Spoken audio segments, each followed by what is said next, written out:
بسم الله الرحمن الرحيم قل هو الله أحد الله الصمد لم يلد ولم يولد ولم يكن له كفوا أحد بسم الله الرحمن الرحيم قل هو الله أحد الله الصمد لم يلد ولم يولد ولم يكن له كفوا أحد بسم الله الرحمن الرحيم قل هو الله أحد الله الصمد لم يلد ولم يولد ولم يكن له كفوا أحد بسم الله الرحمن الرحيم قل أعوذ برب الفلق من شر ما خلق ومن شر غاسق إذا وقب ومن شر النفاثات في العقد ومن شر حاسد إذا حسد بسم الله الرحمن الرحيم قل أعوذ برب الناس ملك الناس إله الناس من شر الوسواس الخناس الذي يوسوس في صدور الناس من الجنة والناس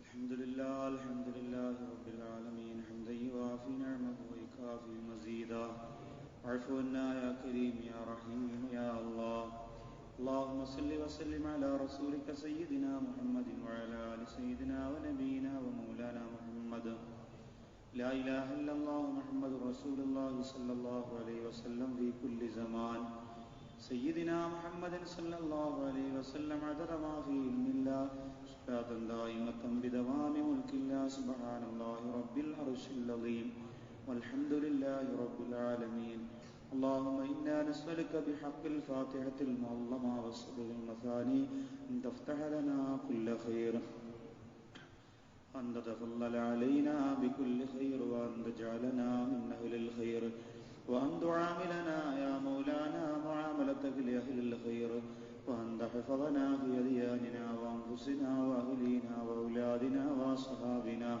وأحبابنا من كل مهنة وفتنة وبؤس ومرض وضير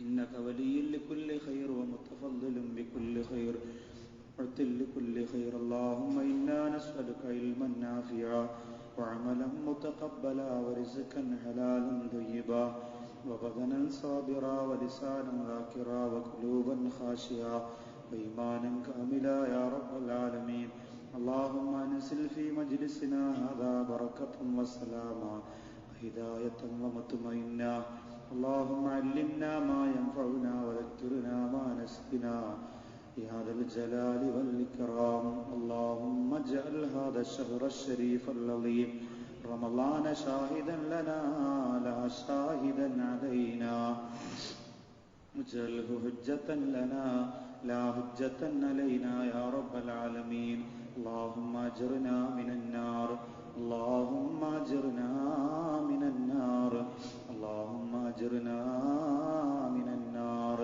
اللهم لا تشف خلقنا بالنار ولا تجعلنا من حطب النار അല്ലാഹുവേ ഞങ്ങളുടെ ഈ മജ്‌ലിസിനെ നീ സ്വീകരിക്കണേ അല്ലാഹ് ഞങ്ങളുടെ ഇഅ്തികാഫ് ഖബൂലാക്കണേ അല്ലാഹ് റമളാനിന്റെ മുഴുവൻ പ്രതിഫലവും ഞങ്ങൾക്ക് നീ സ്വന്തമാക്കാനുള്ള തൗഫീഖ് നൽകണേ അല്ലാഹ് അല്ലാഹുവേ പടച്ചവനെ ഞങ്ങളുടെ നീ സ്വീകരിക്കണേ അല്ലാഹ് റമളാനിന്റെ സമാപന രാത്രിയാണ് റബ്ബേ പടച്ചവനെ ഈ രാത്രിയിലുള്ള ഞങ്ങളുടെ അമലുകളെ നീ ഖബൂലാക്കണേ അല്ലാഹ് ഞങ്ങൾ പഠിക്കുന്നത് ഞങ്ങളുടെ ജീവിതത്തിലൂടെ പ്രാവർത്തികമാക്കുവാനുള്ള തൗഫീഖ് നൽകണേ അല്ലാഹ് അല്ലാഹു ഇവിടെ വന്നിരിക്കുന്ന ഞങ്ങളുടെ മനസ്സിൽ ഇഖ്ലാസ് നൽകണേ അല്ലാഹ് വിനയം നൽകണേ അല്ലാഹ് ക്ഷമ നൽകണേ അല്ലാഹ് കരുണ നൽകണേ അല്ലാഹ് സാഹോദര്യം നിലനിർത്തണേ അല്ലാഹ് സ്വല്ലി അല നബി മുഹമ്മദിൻ വഅലിഹി വസഹബിഹി അജ്മഈൻ വൽഹംദുലില്ലാഹി റബ്ബിൽ ആലമീൻ.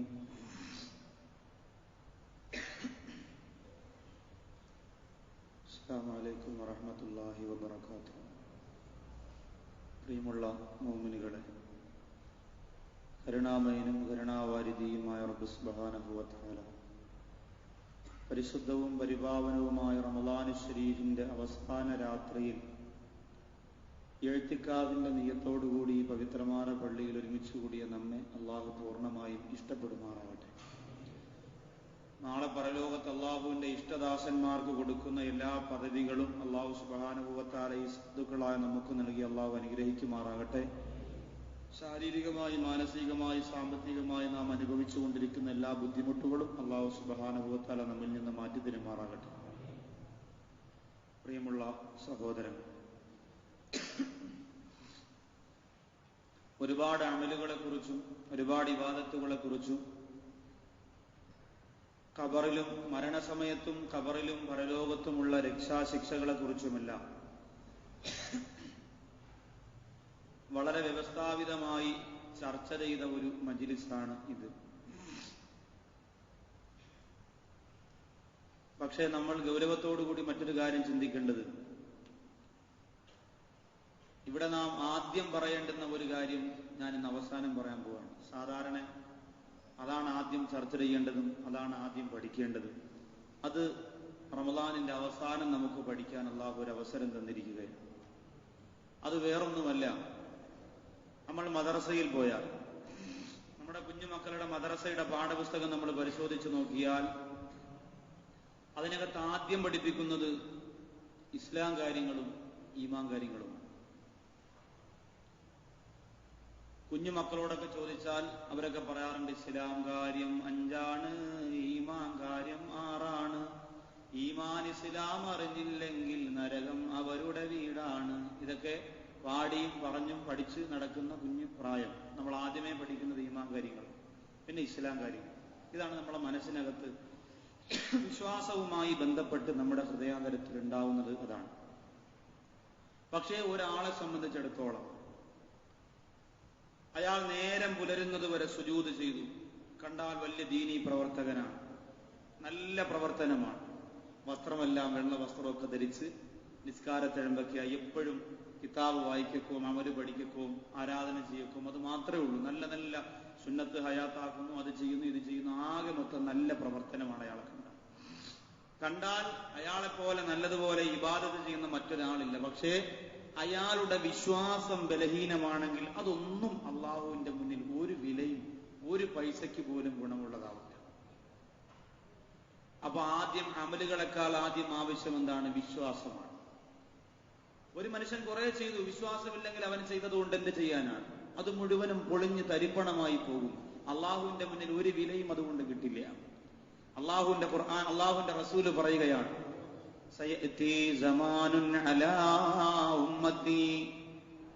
എന്റെ സമുദായത്തിൽ, എനിക്ക് ശേഷം എന്റെ സമുദായത്തിനൊരു കാലഘട്ടം വരാനുണ്ട്. യഖ്റഊനൽ ഖുർആൻ, അവർ ധാരാളം ഖുർആൻ ഓതുന്നവരാണ്. വയുസല്ലൂന ഫിൽ മസാജിദ്, അവർ പള്ളികളിൽ നിസ്കരിക്കുന്നവരാണ്. വലൈസ ഫീഹിം ഈമാൻ, അവർക്ക് വിശ്വാസം ഉണ്ടാവില്ല. മുത്തുനബി മുഹമ്മദ് മുസ്തഫ നിസ്കരിക്കാൻ വരും, ഖുർആൻ ഓതാൻ വരും, നല്ല ദീനീ പ്രവർത്തനമൊക്കെയാണ്. പക്ഷേ വിശ്വാസം അവർക്കുണ്ടാവില്ല. അതുകൊണ്ടൊരു ഗുണവും പരലോകത്തും ജീവിതത്തിലും ഇബാദത്ത് ചെയ്തതിന്റെ പേരിൽ ഒരു ഗുണവും അവർക്ക് കിട്ടൂല. അപ്പൊ വിശ്വാസം, നമ്മുടെ അടിസ്ഥാനം വിശ്വാസമാണ്. ഇന്ന് നമ്മൾ ആലോചിച്ച് നോക്ക്, വിശ്വാസത്തിന്റെ പേരിലാണ് ഇന്ന് തർക്കമുണ്ടായിക്കൊണ്ടിരിക്കുന്നത്. അള്ളാഹു ഉപരിലോകത്ത് മാത്രമേ ഉള്ളൂ എന്ന് വിശ്വസിക്കുന്ന വിശ്വാസം അള്ളാഹുവിൽ വിശ്വസിക്കുക എന്ന വിശ്വാസത്തിന് എതിരാണ്. കാരണം അള്ളാഹു അവിടെ മാത്രമാണെന്ന് വിശ്വസിക്കുന്നവൻ അള്ളാഹിനെ കുറിച്ച് ഒരു പുല്ലും അറിഞ്ഞുകൂടാത്തവനാണ്. അള്ളാഹ് അവിടെ മാത്രമുള്ളെന്ന് വിശ്വസിക്കുന്നവന് പടച്ചവനെ കുറിച്ച് എന്തറിയാം? ഒന്നും അറിയില്ല അവന്. അള്ളാഹുവിനെ കുറിച്ച് ഒന്നും അവനറിയില്ല. അതാണ് അവൻ അള്ളാഹു. അവിടെ വിശ്വാസം തെറ്റുകയാണ്. പിന്നെ അവർ കോടിക്കണക്കിന് ജനങ്ങളെ ഉണ്ടാക്കി കമ്പോളത്തിൽ നിസ്കരിച്ചാലും എവിടെ നിസ്കരിച്ചാലും അള്ളാഹിന്റെ മുന്നിൽ വിലയുണ്ടാവില്ല. എന്തുകൊണ്ട് വിലയുണ്ടാവില്ല? വിശ്വാസം തെറ്റിയാൽ. ഈ പറയുന്ന ഞാൻ അടിസ്ഥാനപരമായി വിശ്വാസം തെറ്റിയ ആളാണെങ്കിൽ ഞാൻ ഇനി എത്ര രീതിയിൽ വാത് പറഞ്ഞാലും നിങ്ങൾക്ക് കേൾക്കുന്നവർക്ക് ചിലപ്പോൾ പഠിക്കാൻ പറ്റും. പക്ഷെ എനിക്കതിന് അള്ളാഹിന്റെ മുന്നിൽ നിന്ന് പ്രതിഫലം കിട്ടില്ല. കാരണം എന്താ? വിശ്വാസമില്ലാത്തവന്റെ അമല് പടച്ചവനെടുത്ത് വേണ്ട. വിശ്വാസമില്ലാത്തവന്റെ അമല് അള്ളാഹിന്റെ അടുത്ത് വേണ്ട. അള്ളാഹു സ്വീകരിക്കൂല. വിശ്വാസം ഉണ്ടെങ്കിലേ സ്വീകരിക്കൂ. അപ്പൊ വിശ്വാസം എന്ത് എന്ന് നമ്മളൊന്ന് ആലോചിച്ച് നോക്കി. നമ്മുടെ വിശ്വാസം, നമ്മുടെ ഈമാൻ കാര്യവും ഇസ്ലാം കാര്യവും കാണാതെ പഠിച്ചതുകൊണ്ട് നമ്മളെ വിശ്വാസമാകൂ? ഇല്ല. അപ്പൊ അടിസ്ഥാനപരമായി ആദ്യം നമുക്ക് ഉണ്ടായിരിക്കേണ്ടുന്ന ആ വിശ്വാസത്തെ കുറിച്ചാണ് ഇന്ന് ചർച്ച ചെയ്യുക. കാരണം എന്തെന്നറിയോ? ആ ചർച്ച ചെയ്ത് നമ്മൾ ദുആ ചെയ്ത് നാളെ മുതൽ നല്ലൊരു ജീവിതം നമ്മൾ തുടക്കം കുറിക്കുമ്പോൾ ആ വിശ്വാസത്തിന്റെ മുകളിലൂടെയുള്ള ജീവിതം അള്ളാഹു നമുക്ക് തൗഫീഖ് പെരുമാറാകട്ടെ. അല്ലെങ്കിൽ ഇന്ന് നിങ്ങൾ ഒരു 1.5 മണിക്കൂർ അല്ലെങ്കിൽ 1 മണിക്കൂർ വളരെ ശ്രദ്ധയോടുകൂടി ഈ വിഷയം കേട്ടിട്ട് പിന്നെ നിങ്ങൾ പറയുന്ന ഒരു ദിക്റിന് പഴയതിനേക്കാളും ഒരു സുഖം നിങ്ങളുടെ മനസ്സിൽ തോന്നിയാൽ അൽഹംദുലില്ലാഹ്, നിങ്ങൾ വിജയിക്കാൻ അള്ളാഹു തിരഞ്ഞെടുത്തവരാണ്. ഇന്ന് ഈ വിഷയം കേട്ടിട്ട് എനിക്കോ നിങ്ങൾക്കോ, ഈ പറഞ്ഞ എനിക്കോ അല്ലെങ്കിൽ കേട്ട നിങ്ങൾക്കോ ഈമാനികമായ ഒരു സുഖം നമ്മുടെ ഇബാദത്തിൽ അനുഭവപ്പെട്ടാൽ, പ്രത്യേകിച്ച് ഒരു കുളിരനുഭവപ്പെട്ട് കഴിഞ്ഞാൽ അൽഹംദുലില്ലാഹ്, നമ്മുടെ വിശ്വാസം അൽഹംദുലില്ലാഹ് പണിപ്പെടാൻ ഒരുങ്ങിയിരിക്കുകയാണ്. ഇന്ന് നമ്മുടെ വിശ്വാസം ചിതലരിച്ചുകൊണ്ടിരിക്കുകയാണ്. അങ്ങനെ ചിതലരിച്ചുകൊണ്ടിരിക്കുമ്പോഴാണ് ആരെന്തു പറഞ്ഞാലും നമ്മൾ വിശ്വസിക്കുന്നത്. നമ്മുടെ വിശ്വാസത്തിന് കട്ടി കുറഞ്ഞു പോയത് കൊണ്ടാണ് ആരെങ്കിലും എവിടെയെങ്കിലും മയക്ക് വെച്ച് കെട്ടി എന്തു പറഞ്ഞാലും നമ്മുടെ ഹൃദയാന്തരത്തിലേക്ക് പെട്ടെന്ന് കേട്ട് നമ്മളുടെ ആദർശം പണയം വെച്ചു പോകുന്നത്. എന്തുകൊണ്ടാണ്? നമ്മുടെ വിശ്വാസം ചിതലരിച്ചുകൊണ്ടിരിക്കുന്നത് കൊണ്ടാണ്. ഉറപ്പുള്ള വിശ്വാസമുള്ളവന് ഒരു പുസ്തകക്കെട്ടിനും എന്റെ പ്രിയമുള്ളവരെ മനസ്സിനെ തണുപ്പിക്കാൻ പറ്റില്ല. ഒരാളുടെ പ്രഭാഷണത്തിനും ഉറച്ച ഒരു വിശ്വാസിയുടെ മനസ്സിനെ സംബന്ധിച്ചിടത്തോളം ഒരു ക്ലാസുകൾക്കും അവന്റെ മനസ്സിനെ അലങ്കോലപ്പെടുത്താൻ സാധിക്കില്ല. അത്രത്തോളം വിശ്വാസത്തിൽ ആണ്ട് പൂണ്ട് കിടന്നില്ലെങ്കിൽ ഈ കാലഘട്ടത്തിൽ എനിക്കും നിങ്ങൾക്കും രക്ഷപ്പെടാൻ സാധിക്കില്ല. വല്ലാഹി രക്ഷപ്പെടാൻ സാധിക്കില്ല. 101% രക്ഷപ്പെടാൻ സാധിക്കില്ല. കഴുകക്കണ്ണുകളുമായി പ്രസ്ഥാനങ്ങളെ എന്നെയും നിങ്ങളെയും വിലക്കെടുക്കാൻ വേണ്ടി കാത്തിരിക്കുമ്പോൾ എന്റെ പ്രിയമുള്ള സഹോദരങ്ങളെ, നാം ഇന്ന് നമ്മുടെ വിശ്വാസത്തെ പണിഞ്ഞെടുക്കുകയാണ്. നമ്മുടെ ഹൃദയാന്തരത്തിൽ അള്ളാഹു തറപ്പിച്ചു വെച്ചിരിക്കുന്ന വിശ്വാസം നാം ഇപ്പൊ ഹൃദയത്തിൽ നിന്ന് ഇളക്കി വെക്കുക. നമ്മളിപ്പോ ഹൃദയത്തിൽ നിന്ന് ആ വിശ്വാസത്തെ ഇളക്കി നമ്മുടെ കയ്യിൽ വെക്കുകയാണ്.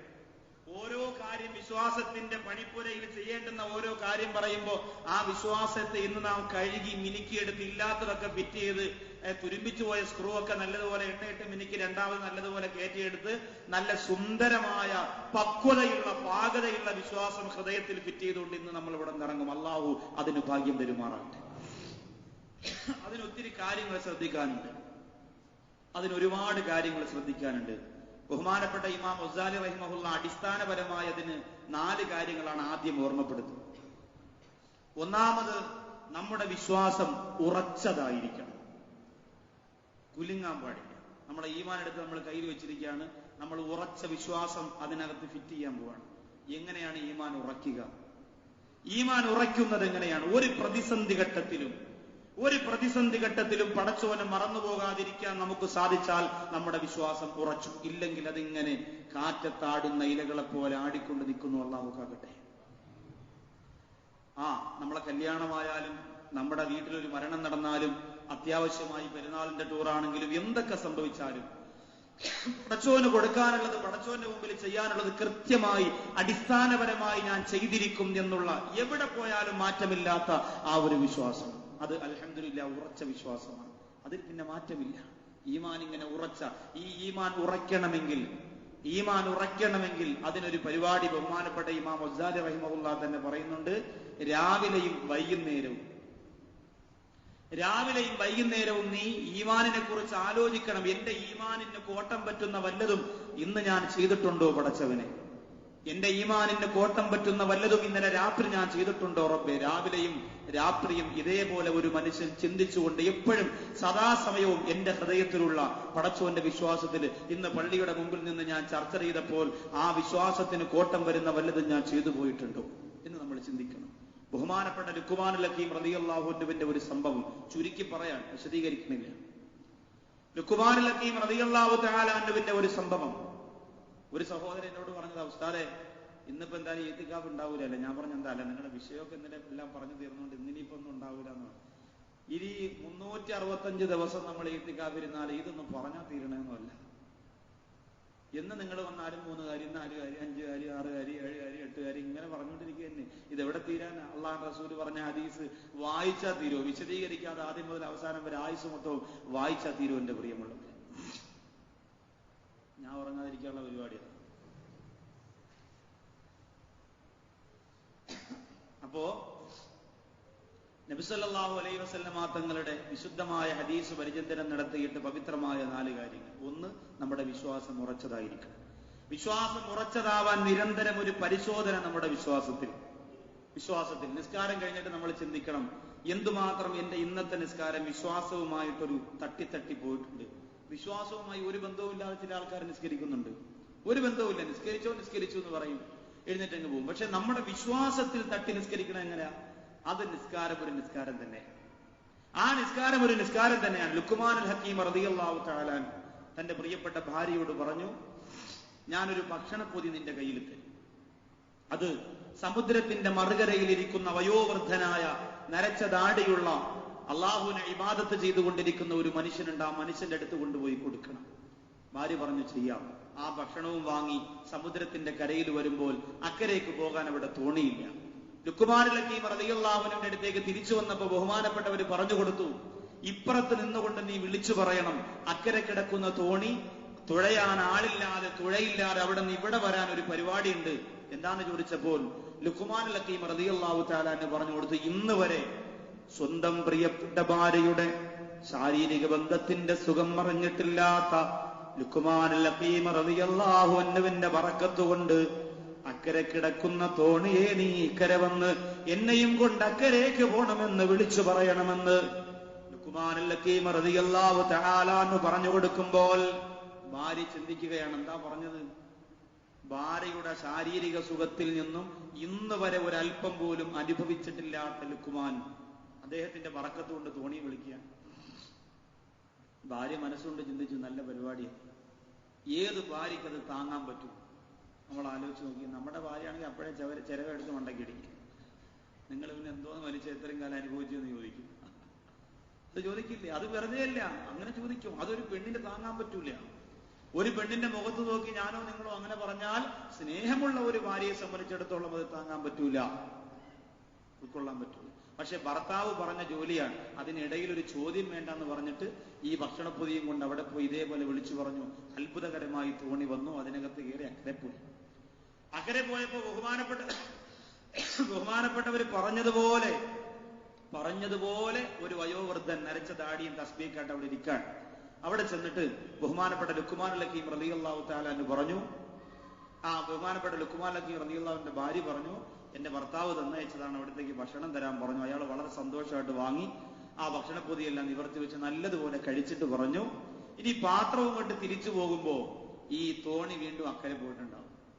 ഇവിടെ നിന്നുകൊണ്ട് അങ്ങോട്ട് വിളിച്ചു പറയണം, ഇന്ന് വരെ നല്ല ഭക്ഷണത്തിന്റെ രുചി അറിഞ്ഞിട്ടില്ലാത്ത ഒരു വയോവൃദ്ധനായ പിതാവിന്റെ ബറക്കത്ത് കൊണ്ട് തോണി അവിടെ നിങ്ങോട്ട് വരാൻ പറഞ്ഞു. ഈ പെണ്ണുമുള്ളക്കാണെങ്കിൽ കലിയേറി ഒന്ന് പറയണത് മൊത്തം വിപരീതവും കാണിക്കണം, കൊണ്ട് കൊടുത്തത് മൊത്തം മൂക്കുകൊട്ട വാരി തിന്നിട്ട് പറയാം എന്ന് വരെ രുചി അറിഞ്ഞിട്ടില്ല എന്ന് ഭക്ഷണത്തിന്റെ. പക്ഷെ ഭർത്താവ് ഏൽപ്പിച്ച ജോലിയാണ്, എങ്ങനെ അതിനെതിര് പ്രവർത്തിക്കും, അല്ലെങ്കിൽ എങ്ങനെ തിരിച്ചു ചോദിക്കും.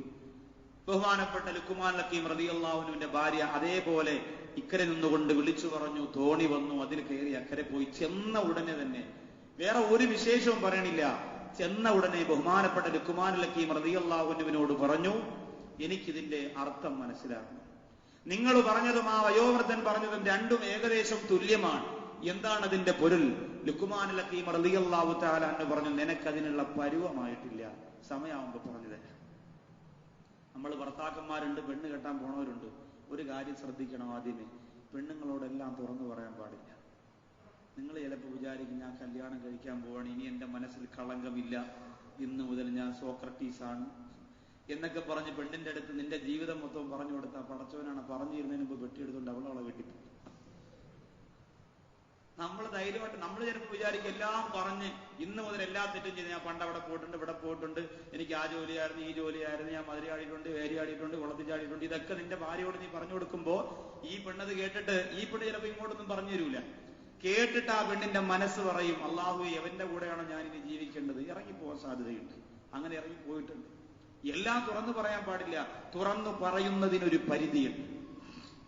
നിന്റെ പ്രിയപ്പെട്ട ഭാര്യയോട് രഹസ്യങ്ങളൊന്നും വേണ്ട, പക്ഷേ നിന്റെ ഉള്ളിലുള്ള രഹസ്യങ്ങൾ തുറന്നു പറയുന്നതിന് ഒരു പരിധിയുണ്ട്. എല്ലാം അങ്ങനെ പറയാൻ പാടില്ല. അത് കുടുംബജീവിതത്തിന്റെ അടിസ്ഥാനപരമായ കാര്യം ഈ ചരിത്രത്തിൽ നമുക്ക് പഠിക്കാനുള്ളതും കൂടിയാണ്. പ്രത്യേകിച്ച് പെണ്ണാണ്. ആണിനെ കിട്ടിയ കുഴപ്പമില്ല, പെണ്ണാണ്. പെണ്ണിനെയാണെങ്കിൽ ആ പെണ്ണിനോട് നമ്മൾ ഒരുപാട് പരിധികൾ പാലിക്കേണ്ടതുണ്ട്. അള്ളാഹു തൗഫീഖ് തരട്ടെ. ലുക്മാനുൽ ഹക്കീം റളിയല്ലാഹു അൻഹു പറഞ്ഞു, നീ ഒരു പെണ്ണാണ്, അതുകൊണ്ട് നിന്നോട് ഈ വിഷയം പറയണമെങ്കിൽ അതിനുള്ള ഒരു സന്ദർഭവും സമയവും എത്തിയേ പറയാൻ പറ്റൂ. അതാവട്ടെ, ഇൻഷാ അല്ലാഹ് പറയാം. ഈ പെണ്ണിങ്ങനെ കാത്തിരിക്കുകയാണ് സമയമാവാൻ. ഒടുവിൽ ഒരു കല്യാണത്തിന് സമയമായടുത്ത്, സാധാരണ സ്ത്രീകൾ എന്ന് പറഞ്ഞാൽ ഇപ്പോഴും മാത്രമല്ല പണ്ട് മുതലേ 10 ആൾക്കാർ കൂടണ സ്ഥലത്ത് പോവാൻ വലിയ ഉത്സാഹമാണ്. 10 പേര് കൂടിയിരിക്കുന്ന സ്ഥലത്ത് പോവാൻ വലിയ ഉത്സാഹമാണ്. സ്ത്രീകളെല്ലാവരും ഈ നിസ്കരിക്കാനും അതുപോലെ സ്ത്രീകളെല്ലാവരും പിന്നെ ക്ലാസ് വെച്ചാലും ഒരുമിച്ച് കൂടുന്നത് ഈമാനികമായ ആവേശം കൊണ്ടാണെന്ന് ആരും കരുതണ്ട. അതൊരു രസമാണ് അവർക്ക്. പിന്നെ ചെന്നിരിക്കുമ്പോൾ എന്തെങ്കിലുമൊക്കെ പഠിക്കും. പെരുന്നാൾ നിസ്കാരം ഈ ഈദ്ഗാഹൊക്കെ നടത്തുമ്പോ പെണ്ണുങ്ങൾ പറഞ്ഞ എന്തുകൊണ്ടാവും, ഓ പടച്ചോന്റെ പ്രതിഫലം ദാ വന്ന് വീണ്, അതിന് വേണ്ടിയിട്ടല്ല. മനോരമ പത്രം നൂത്ത് നോക്കിയാൽ കാണാൻ കൂടും കുത്തി കിടക്കണത് കുറെ. ഇതാരെ പടം ഇതിലാദ്യം വരും? ആലോചിക്ക്. ഫ്രണ്ട് സഫി നിൽക്കാൻ വേണ്ടി അടിയാ. നാളെ ഈദ്ഗാഹ് നടക്കൂലെന്ന് പറഞ്ഞു. പിറ കണ്ടാലും നടത്തുമെന്ന് ചില ആൾക്കാർ പറഞ്ഞിട്ട്, കണ്ടില്ലെങ്കിൽ. അപ്പൊ അങ്ങനെ നടക്കുന്ന നിസ്കാര വേളകളിൽ ഫ്രണ്ട് സഫിൽ നിൽക്കാൻ വേണ്ടി അടിയാ. എന്തുകൊണ്ട് നമ്മൾ ആലോചിക്കണം. സ്ത്രീകൾ വരുന്നത് ഈമാനികമായ ആവേശം കൂടിയിട്ടാണെന്ന് ആരെങ്കിലും കരുതിപ്പോയെങ്കിൽ അത് തെറ്റാണ്. അതിനല്ല വരുന്നത്. അങ്ങനെ വരുന്നത് 100 സ്ത്രീകൾ വന്നാൽ അതിൽ 5ഓ 6ഓ സ്ത്രീകൾ ഉണ്ടാവും. നിങ്ങൾക്ക് എടുക്കാൻ പറ്റും?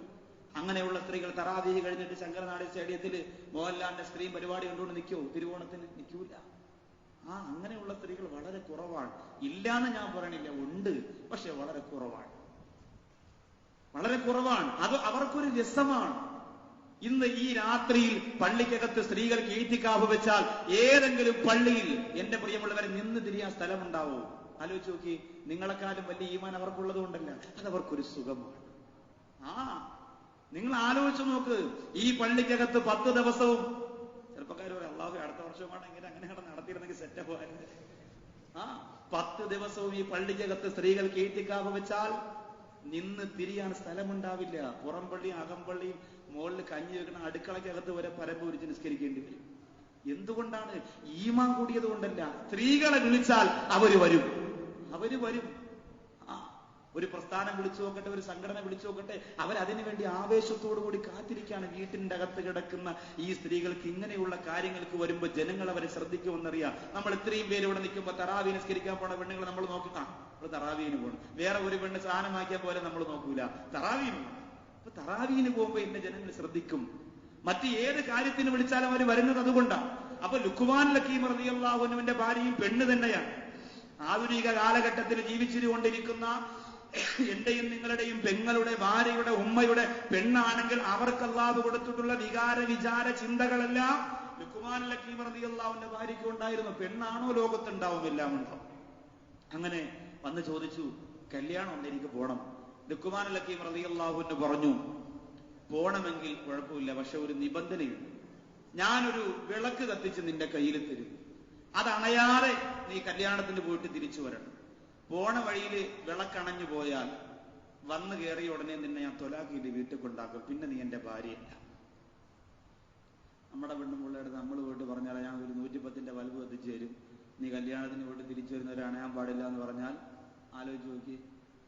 അങ്ങനെയല്ല നമ്മൾ പറയോ? നമ്മുടെ ഭാര്യമാരുണ്ടല്ലോ, അങ്ങനെയുള്ള വിഷയത്തിൽ നമ്മൾ തർക്കിക്കരുത്. അവർ പറയും, അവര് നമ്മളെ കണ്ടുകൊണ്ട് ജീവിക്കണം. അവർ പറയും, ഇപ്പോഴത്തെ ഈ കാലഘട്ടത്തിൽ അവർ പറയും, നമ്മളിങ്ങനെ വിരലോട്ട് ഞൊടിച്ചാൽ മതി, എത്ര ഭർത്താക്കന്മാരെ നിങ്ങൾക്ക് വേണം? ക്യൂ ആണ്. നിങ്ങൾ വിചാരിച്ചെന്താ നിങ്ങളെ ഈ കൂതറ മൂക്കും തലയും കണ്ടുകൊണ്ടാണ് ഞാൻ ഇരിക്കണം? അല്ലാഹു അക്ബർ. അവരാരും അതിൽ വീഴൂല എന്റെ പ്രിയമുള്ളവര്. അതുകൊണ്ട് ആ വിഷയത്തിലൊന്നും തർക്കിക്കാൻ പോകണ്ട. പെണ്ണുങ്ങളെ പിണക്കാതെ ഒരു പരുവത്തിന് കൊണ്ടുപോകാൻ അത്രയും നല്ലത്. അതിന് കുടുംബജീവിതത്തെ കുറിച്ച് ഒരുപാട് പഠിച്ചാൽ നല്ലതാണ്. ശരിക്കും പഠിച്ചാൽ രസമായിട്ട് ജീവിക്കും. എന്ത് രസമാണെന്നറിയോ? കുടുംബജീവിതത്തെ കുറിച്ച് ശരിക്കും പഠിക്കണം, നല്ലതുപോലെ പഠിക്കണം. പഠിച്ചാൽ ഇസ്ലാമികമായ രീതിയിലാണ് പഠിക്കേണ്ടത്. ആരെങ്കിലും എഴുതിയ കുറെ പുസ്തകം വായിച്ചിട്ട് കാര്യമില്ല.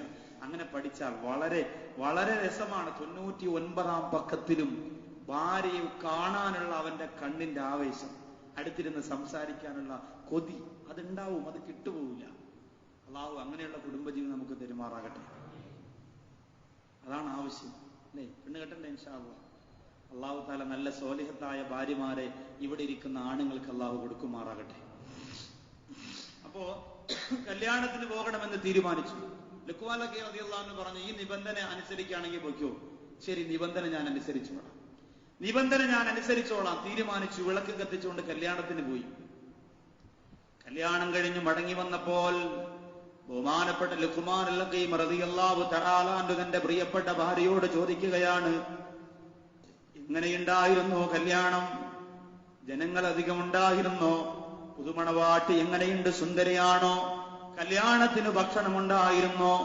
വിശേഷങ്ങൾ ചോദിക്കുമ്പോൾ ബഹുമാനപ്പെട്ട ലുഖ്മാൻ ഹക്കീം റളിയല്ലാഹു അൻഹുവിന്റെ ഭാര്യ അണയാത്ത വിളക്ക് കൊണ്ടുവന്ന് മുമ്പ് വെച്ചിട്ട് കരഞ്ഞുകൊണ്ട് പറയുകയാണ്, എന്റെ പ്രിയപ്പെട്ടവരെ,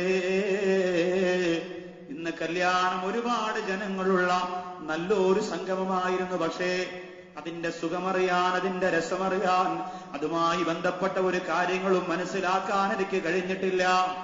കാരണം എന്തെന്നറിയോ? ഞാൻ ഭക്ഷണം കഴിക്കുമ്പോഴും പുതുമണവാട്ടിയെ നോക്കുമ്പോഴും കല്യാണത്തിന് പോകുമ്പോഴും ജനത്തിരക്ക് കാണുമ്പോഴും എന്റെ മനസ്സിന്റെ ഉള്ളിലുള്ള ചിന്ത എന്തെന്നറിയോ? നിങ്ങൾ എന്റെ കയ്യിലേക്ക് കത്തിച്ചു തന്നിരിക്കുന്ന വിളക്കുണ്ടല്ലോ, ആ വിളക്ക് കെട്ടുപോകുമോ, അതണഞ്ഞു പോകുമോ, അതിന്റെ പ്രകാശം കാറ്റടിക്കുമ്പോ കെട്ടുപോകുമോ എന്ന് പേടിച്ചുകൊണ്ട് എന്റെ മുഴുവൻ ശ്രദ്ധയും അതിലായിരുന്നു. അതുകൊണ്ട് ഇവിടെ നടന്ന ഒന്നും ഞാൻ അറിഞ്ഞിട്ടില്ല. അതുകൊണ്ട് മാപ്പാക്കണേ എന്ന് പറയുമ്പോൾ ബഹുമാനപ്പെട്ട ലുഖ്മാനുൽ ഹകീം റളിയല്ലാഹു അൻഹു പ്രിയപ്പെട്ട ഭാര്യ അടുത്തേക്ക് വിളിച്ചിരുത്തിയിട്ട് പറഞ്ഞു, പെണ്ണേ, കുറെ ദിവസങ്ങൾക്ക് മുമ്പ് നീ എന്നോടൊരു സംശയം ചോദിച്ചല്ലോ. നീയുമായിട്ട് എത്രയോ രാത്രികളിൽ ശാരീരിക ബന്ധത്തിൽ ഏർപ്പെട്ടവനാണ് ഞാൻ, പക്ഷേ നിന്റെ ശരീരത്തിന്റെ സുഖം ഞാൻ അറിഞ്ഞില്ലെന്ന് പറഞ്ഞപ്പോ എന്നോട് സംശയം ചോദിച്ച പെണ്ണേ, സമുദ്രത്തിന്റെ കരയിലിരുന്നു കൊണ്ട് നീ കൊണ്ടു കൊടുത്ത ഭക്ഷണം മുഴുവനും കഴിച്ചിട്ട് ആ ഭക്ഷണത്തിന്റെ രുചി അറിഞ്ഞിട്ടില്ല എന്ന് നിന്നോട് പറഞ്ഞപ്പോ എന്നോട് പരാതി പറഞ്ഞ പെണ്ണേ, അവര് ഭക്ഷണം കഴിച്ചപ്പോൾ ഞാൻ നീയുമായി ബന്ധപ്പെടുമ്പോൾ സന്തോഷത്തിൽ സഹകരിക്കുമ്പോഴുമല്ല എന്റെ ചിന്ത നിന്നിലല്ല, എന്റെ ചിന്ത ഭക്ഷണത്തിലല്ല. അള്ളാഹു എന്റെ ഹൃദയത്തിനകത്ത് കത്തിച്ചു തന്നിരിക്കുന്ന ഈമാൻ എന്ന് പറയുന്ന വിളക്കുണ്ടല്ലോ, ആ വിളക്ക് അണഞ്ഞു പോകുമോ, ആ വിളക്ക് കെട്ടുപോകുമോ, ആ വിളക്കിന്റെ പ്രകാശം മങ്ങിപ്പോകുമോ എന്ന് ചിന്തിച്ചുകൊണ്ടാണ് ഞാൻ ഇരുന്നത് പെണ്ണേ. അതുകൊണ്ടാണ് നിന്റെ സുഖമറിയാത്തത്, അതുകൊണ്ടാണ് ഭക്ഷണത്തിന്റെ രുചി അറിയാത്തത് എന്ന് പറഞ്ഞപ്പോ ലുഖ്മാനുൽ ഹകീം റളിയല്ലാഹു അൻഹുവിന്റെ ഭാര്യ പ്രിയപ്പെട്ടവരുടെ മടിത്തട്ടിൽ കിടന്ന് പൊട്ടിക്കരഞ്ഞുകൊണ്ട് പറഞ്ഞു, ബഹുമാനപ്പെട്ടവരെ, നിങ്ങൾ മനസ്സിലാക്കിയതുപോലെ, നിങ്ങൾ മനസ്സിനകത്തേക്ക് ഇരുത്തിയതുപോലെ രാജാതിരാജനായ സൃഷ്ടാവായ തമ്പുരാനെ ഉൾക്കൊള്ളാ ഈ പാവപ്പെട്ടവൾക്ക് കഴിഞ്ഞിട്ടില്ല. എപ്പോഴും അവർ ചിന്തിക്കുകയാണ്, അവരുടെ ഹൃദയത്തിലുള്ള ഈമാനിന് വല്ല കോട്ടവും വരുമോ? നമ്മളോ വായി തോന്നണ 10 പറയാനൊരു അവസരം കിട്ടിയാൽ പറഞ്ഞിട്ട് നമ്മളെ വിചാരം ഈ അസ്തഗ്ഫിറുല്ലാഹ് അങ്ങോട്ട് അടിച്ചു വിടുമ്പോ പടച്ചവനെല്ലാം അങ്ങോട്ട്. അതുകൊണ്ടാണ് ചില ആൾക്കാര്, ചില ഭാര്യമാര് ഭർത്താക്കന്മാരെ നോക്കിയിട്ട് പറയും, നിങ്ങൾ 5-6 അസ്തഗ്ഫിറുല്ലാഹ് പറയും. നമ്മൾ ആലോചിച്ച് നോക്കി, നമ്മുടെ ധാരണ അതാ, എന്തും ചെയ്യാം, ഒരു അസ്തഗ്ഫിറുല്ലാഹ് പറഞ്ഞാൽ മതി. ഒരു അസ്തഗ്ഫിറുല്ലാഹ് തമാശയ്ക്ക് ആരെങ്കിലും പറഞ്ഞാൽ അതിന് പകരം 40 അസ്തഗ്ഫിറുല്ലാഹ് പറയണം എന്ന് റാബിയത്തുൽ അദവിയ നഫീസത്ത് മൈമൂനത്തുൽ മിസ്രിയ റളിയല്ലാഹു തആല എന്ന് പറയാൻ. ഒരു അസ്തഗ്ഫിറുല്ലാഹ് ഒരാൾ പറഞ്ഞു, തമാശയ്ക്ക് വെറുതെ കളിയാക്കാൻ വേണ്ടി അസ്തഗ്ഫിറുല്ലാഹ് അങ്ങനെ പറഞ്ഞാൽ ആ പാപം പൊറുക്കണമെങ്കിൽ അതിന് പകരം 41 പ്രാവശ്യം വേറെ ഇസ്തിഗ്ഫാർ ചൊല്ലണമെന്നാണ്. ആലോചിച്ച് നോക്കി, നമ്മൾ ആലോചിച്ച് നോക്കിയേ, നമ്മുടെ വാക്കും നമ്മുടെ പ്രവൃത്തിയും നമ്മുടെ ജീവിതവും നമ്മുടെ ഹൃദയത്തിലുള്ള വിശ്വാസവും തമ്മിലുള്ള ബാന്ധവത്തെ കുറിച്ച് നമ്മൾ ചിന്തിക്കണം. ഈമാൻ ഉറച്ചതാവണോ? ചിന്തിച്ചേ പറ്റൂ. ഭക്ഷണം കഴിക്കുന്ന സമയത്തും, ഭാര്യയുമായി ബന്ധപ്പെടുന്ന സമയത്തും, മക്കളെ വളർത്തുന്ന സമയത്തും, പെരുന്നാളിന് തുണിയെടുക്കാൻ പോകുന്ന സമയത്തും, കുളിക്കുമ്പോഴും, ആ ജീവിതത്തിന്റെ എല്ലാ മേഖലകളിലും നടക്കുമ്പോഴും ഇരിക്കുമ്പോഴും കിടക്കുമ്പോഴും ഉറങ്ങുമ്പോഴും ഉണ്ണുമ്പോഴും ഒക്കെ എല്ലാ സമയത്തും നമ്മുടെ ഹൃദയത്തിലുള്ള ഈമാനിന് ചാഞ്ചാട്ടമുണ്ടാകുന്ന പ്രവർത്തനമുണ്ടോ എന്ന് ചിന്തിക്കണം. അത് നിർബന്ധമായ ചിന്തയായിരിക്കണം. അത് മനസ്സിലാക്കാൻ അള്ളാഹു നമുക്ക് ഭാഗ്യം തരുമാറാകട്ടെ. അപ്പോ ഇന്നു മുതൽ നമ്മുടെ ഈമാൻ ഉറയ്ക്കാൻ വേണ്ടിയിട്ട് നമ്മൾ ചെയ്യുന്ന ഫസ്റ്റ് പരിപാടി എന്താ? നിസ്കരിക്കുമ്പോൾ ഈ നിസ്കാരവും എന്റെ വിശ്വാസവും തമ്മിൽ ബന്ധപ്പെട്ടാണോ നിസ്കരിക്കുന്നത്? അങ്ങനെ നിസ്കരിച്ചാൽ ആ നിസ്കാരത്തിന് എന്ത് രസമാണെന്നറിയും, ആ നിസ്കാരത്തിന് എന്ത് സുഖമാണെന്നറിയുമോ? അതേപോലെ തന്നെ നമ്മൾ തീരുമാനിക്കണം എല്ലാ പ്രവർത്തനങ്ങളും. ഞാൻ ഒരാളോട് സംസാരിക്കുമ്പോൾ എന്റെ സംസാരം ഞാൻ വിശ്വസിക്കുന്ന എന്റെ ആദർശത്തിനെ കളങ്കം ചാർത്തുന്ന സംസാരമാണോ? വൃത്തിഹീനമായ സംസാരങ്ങളുണ്ട്. ചില ചെറുപ്പക്കാരെ നാക്കെടുത്താൽ വൃത്തിഹീനമായ വില കുറഞ്ഞ വാക്കുകൾ, പിന്നെ വല്ലാത്ത അലങ്കോലമുള്ള സംസാരങ്ങൾ പാടില്ല. ഒരിക്കലും നമ്മൾ അങ്ങനെ വില കുറഞ്ഞവരായി മാറി. ഒരു വിശ്വാസിയുടെ സംസാരം സംസ്കാരമുള്ള സംസാരമായിരിക്കണം. ചുമ്മേ ആവശ്യമില്ലാതെ മോശത്തരങ്ങൾ നമ്മൾ പറയാൻ പാടില്ല. അള്ളാഹു നമ്മളെ കാത്തിരക്ഷിക്കുമാറാകട്ടെ. രണ്ടാമത് ഒരു കാര്യം പറഞ്ഞു, ഈമാൻ ഉറച്ചതായിരിക്കണം. ഈമാൻ ഉറച്ചതായിരിക്കണം. ബഹുമാനപ്പെട്ട ഖാലിദ് ഇബ്നുൽ വലീദ് റളിയല്ലാഹു തആല അൻഹു, അദ്ദേഹത്തിന്റെ മുമ്പേ ഒരിക്കലൊരു ജൂതനാര മനുഷ്യൻ ഒരു കുപ്പി നിറച്ച് വിഷം എടുത്തു വെച്ചിട്ട് വരികയാണ്. വിഷം, ഒരു കുപ്പി നിറയെ വിഷവും കൊണ്ടുവന്ന് ഖാലിദ് റളിയല്ലാഹുവിന്റെ മുമ്പ് കൊണ്ടുവന്നിട്ട് പറഞ്ഞു, ഈ വിഷം നിങ്ങൾ കുടിച്ചിട്ട് നിങ്ങൾ ജീവിച്ചിരിക്കുകയാണെങ്കിൽ ഞാൻ ഇസ്ലാം മതം സ്വീകരിക്കാം എന്ന് പറയാണ് ഒരു ജൂതനായ മനുഷ്യൻ. ഒരാളെ ഹിദായത്തിൽ കൊണ്ടുവന്നാൽ കിട്ടുന്ന പ്രതിഫലം എത്രയാണ് നമ്മൾ ആലോചിക്കുന്നത്.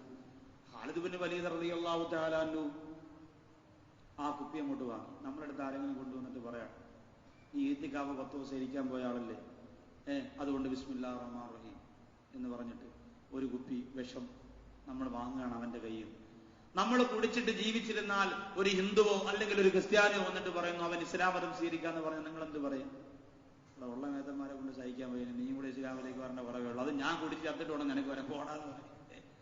നമ്മൾ ആലോചിച്ച് നോക്കി, അങ്ങനെയുള്ളവർ ഇപ്പൊ എന്റെ അടുത്ത് വന്നാലും നമുക്ക് അത് കുടിക്കാനൊരു ധൈര്യം, അത്രത്തോളം ഈമാനികമായ പവർ എനിക്കോ നിങ്ങൾക്കോ ഈ ഭൗതികമായ സാഹചര്യത്തിൽ ഇന്ന് വരെ നേടിയെടുക്കാൻ കഴിഞ്ഞിട്ടുണ്ടോ? അപ്പൊ നമ്മൾ ശ്രമിച്ചാൽ നമ്മുടെ ഈമാനിന് ആ പവർ ഉണ്ടാക്കാൻ പറ്റും. ആ പവർ ഉണ്ടാക്കാൻ പറ്റും, ഉണ്ടാക്കിയവർ ലോകത്തുണ്ടായിട്ടുണ്ട്. നമ്മളെ കൊണ്ട് സാധിക്കാത്തത് എന്താ? നമ്മൾ പറയും, നിങ്ങൾ കേൾക്കും, ഞാൻ അങ്ങോട്ട് പോകുമ്പോഴും ഹറാമ് കാണുന്നു കേൾക്കുന്നു, നിങ്ങൾ അങ്ങോട്ട് ഇറങ്ങുമ്പോഴും ഹറാമ് കാണുന്നു കേൾക്കുന്നു, അതുപോലെ ഹറാമിയത്ത് കഴിക്കുന്നു, തിന്നുന്നു, കുടിക്കുന്നു, നമ്മൾ അറിയുന്നു അറിയാതെയും. പക്ഷെ ഇതൊന്നും അറിഞ്ഞും അറിയാതെയും ബന്ധപ്പെടാതെ നല്ല ഉറച്ച ഹൃദയത്തിൽ ഈമാൻ അടിച്ചു വെച്ച എത്രയോ സഹോദരങ്ങൾ ഉണ്ടായിരുന്നു. ഖാലിദ് ഇബ്നു വലീദ് റളിയല്ലാഹു അൻഹു പറഞ്ഞു, എന്നോട് തുറന്നു തരാൻ പറഞ്ഞു വിഷം, ഞാൻ കുടിക്കാം. ഖാലിദ് റളിയല്ലാഹുവിന്റെ കയ്യിൽ ആ വിഷക്കുപ്പി അങ്ങോട്ട് കിട്ടി കുടിക്കാൻ നേരത്ത് പോയപ്പോ ഈ ജൂതനായ മനുഷ്യൻ എത്തി നോക്കിയാൽ മുസ്ലിയാക്കന്മാരെ വിശ്വസിക്കാൻ പറ്റൂല, ചിലപ്പോൾ ചരിച്ചിളഞ്ഞിട്ട് കുടിച്ചെന്ന് പറഞ്ഞാൽ എത്തി ഇങ്ങനെ നോക്കുകയാണ്. ഖാലിദ് റളിയല്ലാഹു അൻഹു പറഞ്ഞു, നീ കൂടുതൽ എത്തി നോക്കില്ല, നിന്റെ മണം അടിച്ച് നീ ചത്തുപോയ പിന്നെ ഇസ്ലാം മതം സ്വീകരിക്കാൻ നിന്റെ അച്ഛനെ ഉണ്ടാവുള്ളൂ, മാറിയിരിക്കാൻ, കുറച്ചങ്ങോട്ട് നീങ്ങിയിരിക്കാം, കാരണം ഇസ്ലാം മതം സ്വീകരിക്കാൻ ആള് വേണം. ഖാലിദ് റളിയല്ലാഹു അൻഹു കുടിക്കാൻ പോവാണ്. ഇയാൾ എത്തി നോക്കി എന്റെ മണം അടിച്ച് ഇതിന്റെ വിഷത്തിന്റെ വീര്യം കൊണ്ട് കീഞ്ഞു പോയാൽ പിന്നെ ആര് ഇസ്ലാം മതം സ്വീകരിക്കുക, അതുകൊണ്ട് ദൂരോട്ട് ഇല്ല, ഞാൻ കുടിച്ചോളാം എന്ന് പറഞ്ഞു. അങ്ങനെ അയാൾ ദൂരോട്ട് നിൽക്കുക. ഖാലിദ് റളിയല്ലാഹുവിന്റെ വിഷക്കുപ്പി അങ്ങോട്ട് കയ്യിലെടുത്തു. എന്നിട്ട് എന്താ പറഞ്ഞത്? ബിസ്മില്ലാഹില്ലദീ ലാ യദുറു മഅസ്മിഹി ശൈഉൻ ഫിൽ അർളി വലാ ഫിസ് സമാ വഹുവസ് സമീഉൽ അലീം. എന്റെ സഹോദരങ്ങൾ, ഈ ദിക്റ് പഠിക്കണം. ബിസ്മില്ലാഹില്ലദീ ലാ യദുറു മഅസ്മിഹി ശൈഉൻ ഫിൽ അർളി വലാ ഫിസ് സമാഇ വഹുവസ് സമീഉൽ അലീം വഹുവസ് സമീഉൽ അലീം. അവര് പറയുമ്പോ അത് പറഞ്ഞത് തന്നെയാണ്. ഖാലിദ് ഇബ്നുൽ വലീദ് റളിയല്ലാഹു അൻഹുവിന് അങ്ങനെ പറയാൻ കഴിഞ്ഞിട്ടുണ്ടെങ്കിൽ ആ നാവിലൂടെ ബിസ്മില്ലാ എന്ന് വരുമ്പോ അള്ളാഹുവിന്റെ മുഴുവൻ ശക്തീകരണവും ഖാലിദ് ഇബ്നുൽ വലീദ് റളിയല്ലാഹു അൻഹുവിന് നസ്റായിട്ട് ഇറങ്ങി വരികയാണ്, ഹിഫ്ളായിട്ട് ഇറങ്ങി വരികയാണ്. നമ്മൾ എത്ര കോടിക്കണക്കിന് ദിക്റ് ചൊല്ലിയിട്ടും എന്തേ എന്റെ പ്രിയമുള്ളവരെ നമുക്കത് സാധിക്കാത്തത്? നമ്മുടെ വിശ്വാസത്തിന്റെ കുഴപ്പമാണ്, പടച്ചോന്റെ കുഴപ്പമല്ല. ചില ആൾക്കാർ പറയും, ഇപ്പൊ പടച്ചോൻ നമ്മൾ പഴയതുപോലെ പറഞ്ഞാൽ അങ്ങോട്ട് കേൾക്കണില്ല, അള്ളാഹു ഭയങ്കര ബിസിയായിപ്പോയി. അല്ല, നമുക്കാണ് കുഴപ്പം, പടച്ചോനല്ല. പടച്ചോൻ പഴയ പടച്ചോൻ തന്നെയാണ്. ആ പടച്ചോൻ ഒരു മാറ്റവും വന്നിട്ടില്ല. ഖുൽ ഹുവല്ലാഹു അഹദ് അല്ലാഹു സമദ് ലം യലിദ് വലം യൂലദ് വലം യകുൽ ലഹു കുഫുവൻ അഹദ്. പരിചയപ്പെടുത്തിയ, നൂറ്റാണ്ടുകൾക്ക് മുമ്പ് പരിചയപ്പെടുത്തിയ മുത്തുനബിയുടെ പരിശുദ്ധമായ മുത്തുമണികൾ ഇറ്റ് വീഴുന്ന നാവിൻ തുമ്പിലൂടെ ലോകത്ത് പഠിപ്പിച്ച പടച്ചോൻ തന്നെയാണ് ഇപ്പോഴും ഉള്ളത്. അതിന് മാറ്റം വന്നിട്ടില്ല.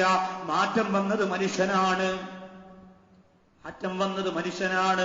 ഖാലിദ് ഇബ്നു വലീദ് റളിയല്ലാഹു തആല അൻഹു മാറാത്ത ഉറച്ച ഹൃദയത്തോടെ ഈമാൻ ഉറച്ച ആണിക്കല്ലുകൊണ്ട് ഹൃദയാന്തരത്തിൽ തറപ്പിച്ചു വെച്ച ഖാലിദ് ഇബ്നുൽ വലീദ് റളിയല്ലാഹു തആല അൻഹു അതാ ഈ ദിക്റ് പറഞ്ഞിട്ട് ആ വിഷമങ്ങ് കുടിക്കുകയാ. ജൂതനാര മനുഷ്യൻ സ്തബ്ധനായി നിന്നുപോയി, പൊട്ടിക്കരഞ്ഞു പോയി, കൈകാലുകൾ വിറച്ചുപോയി.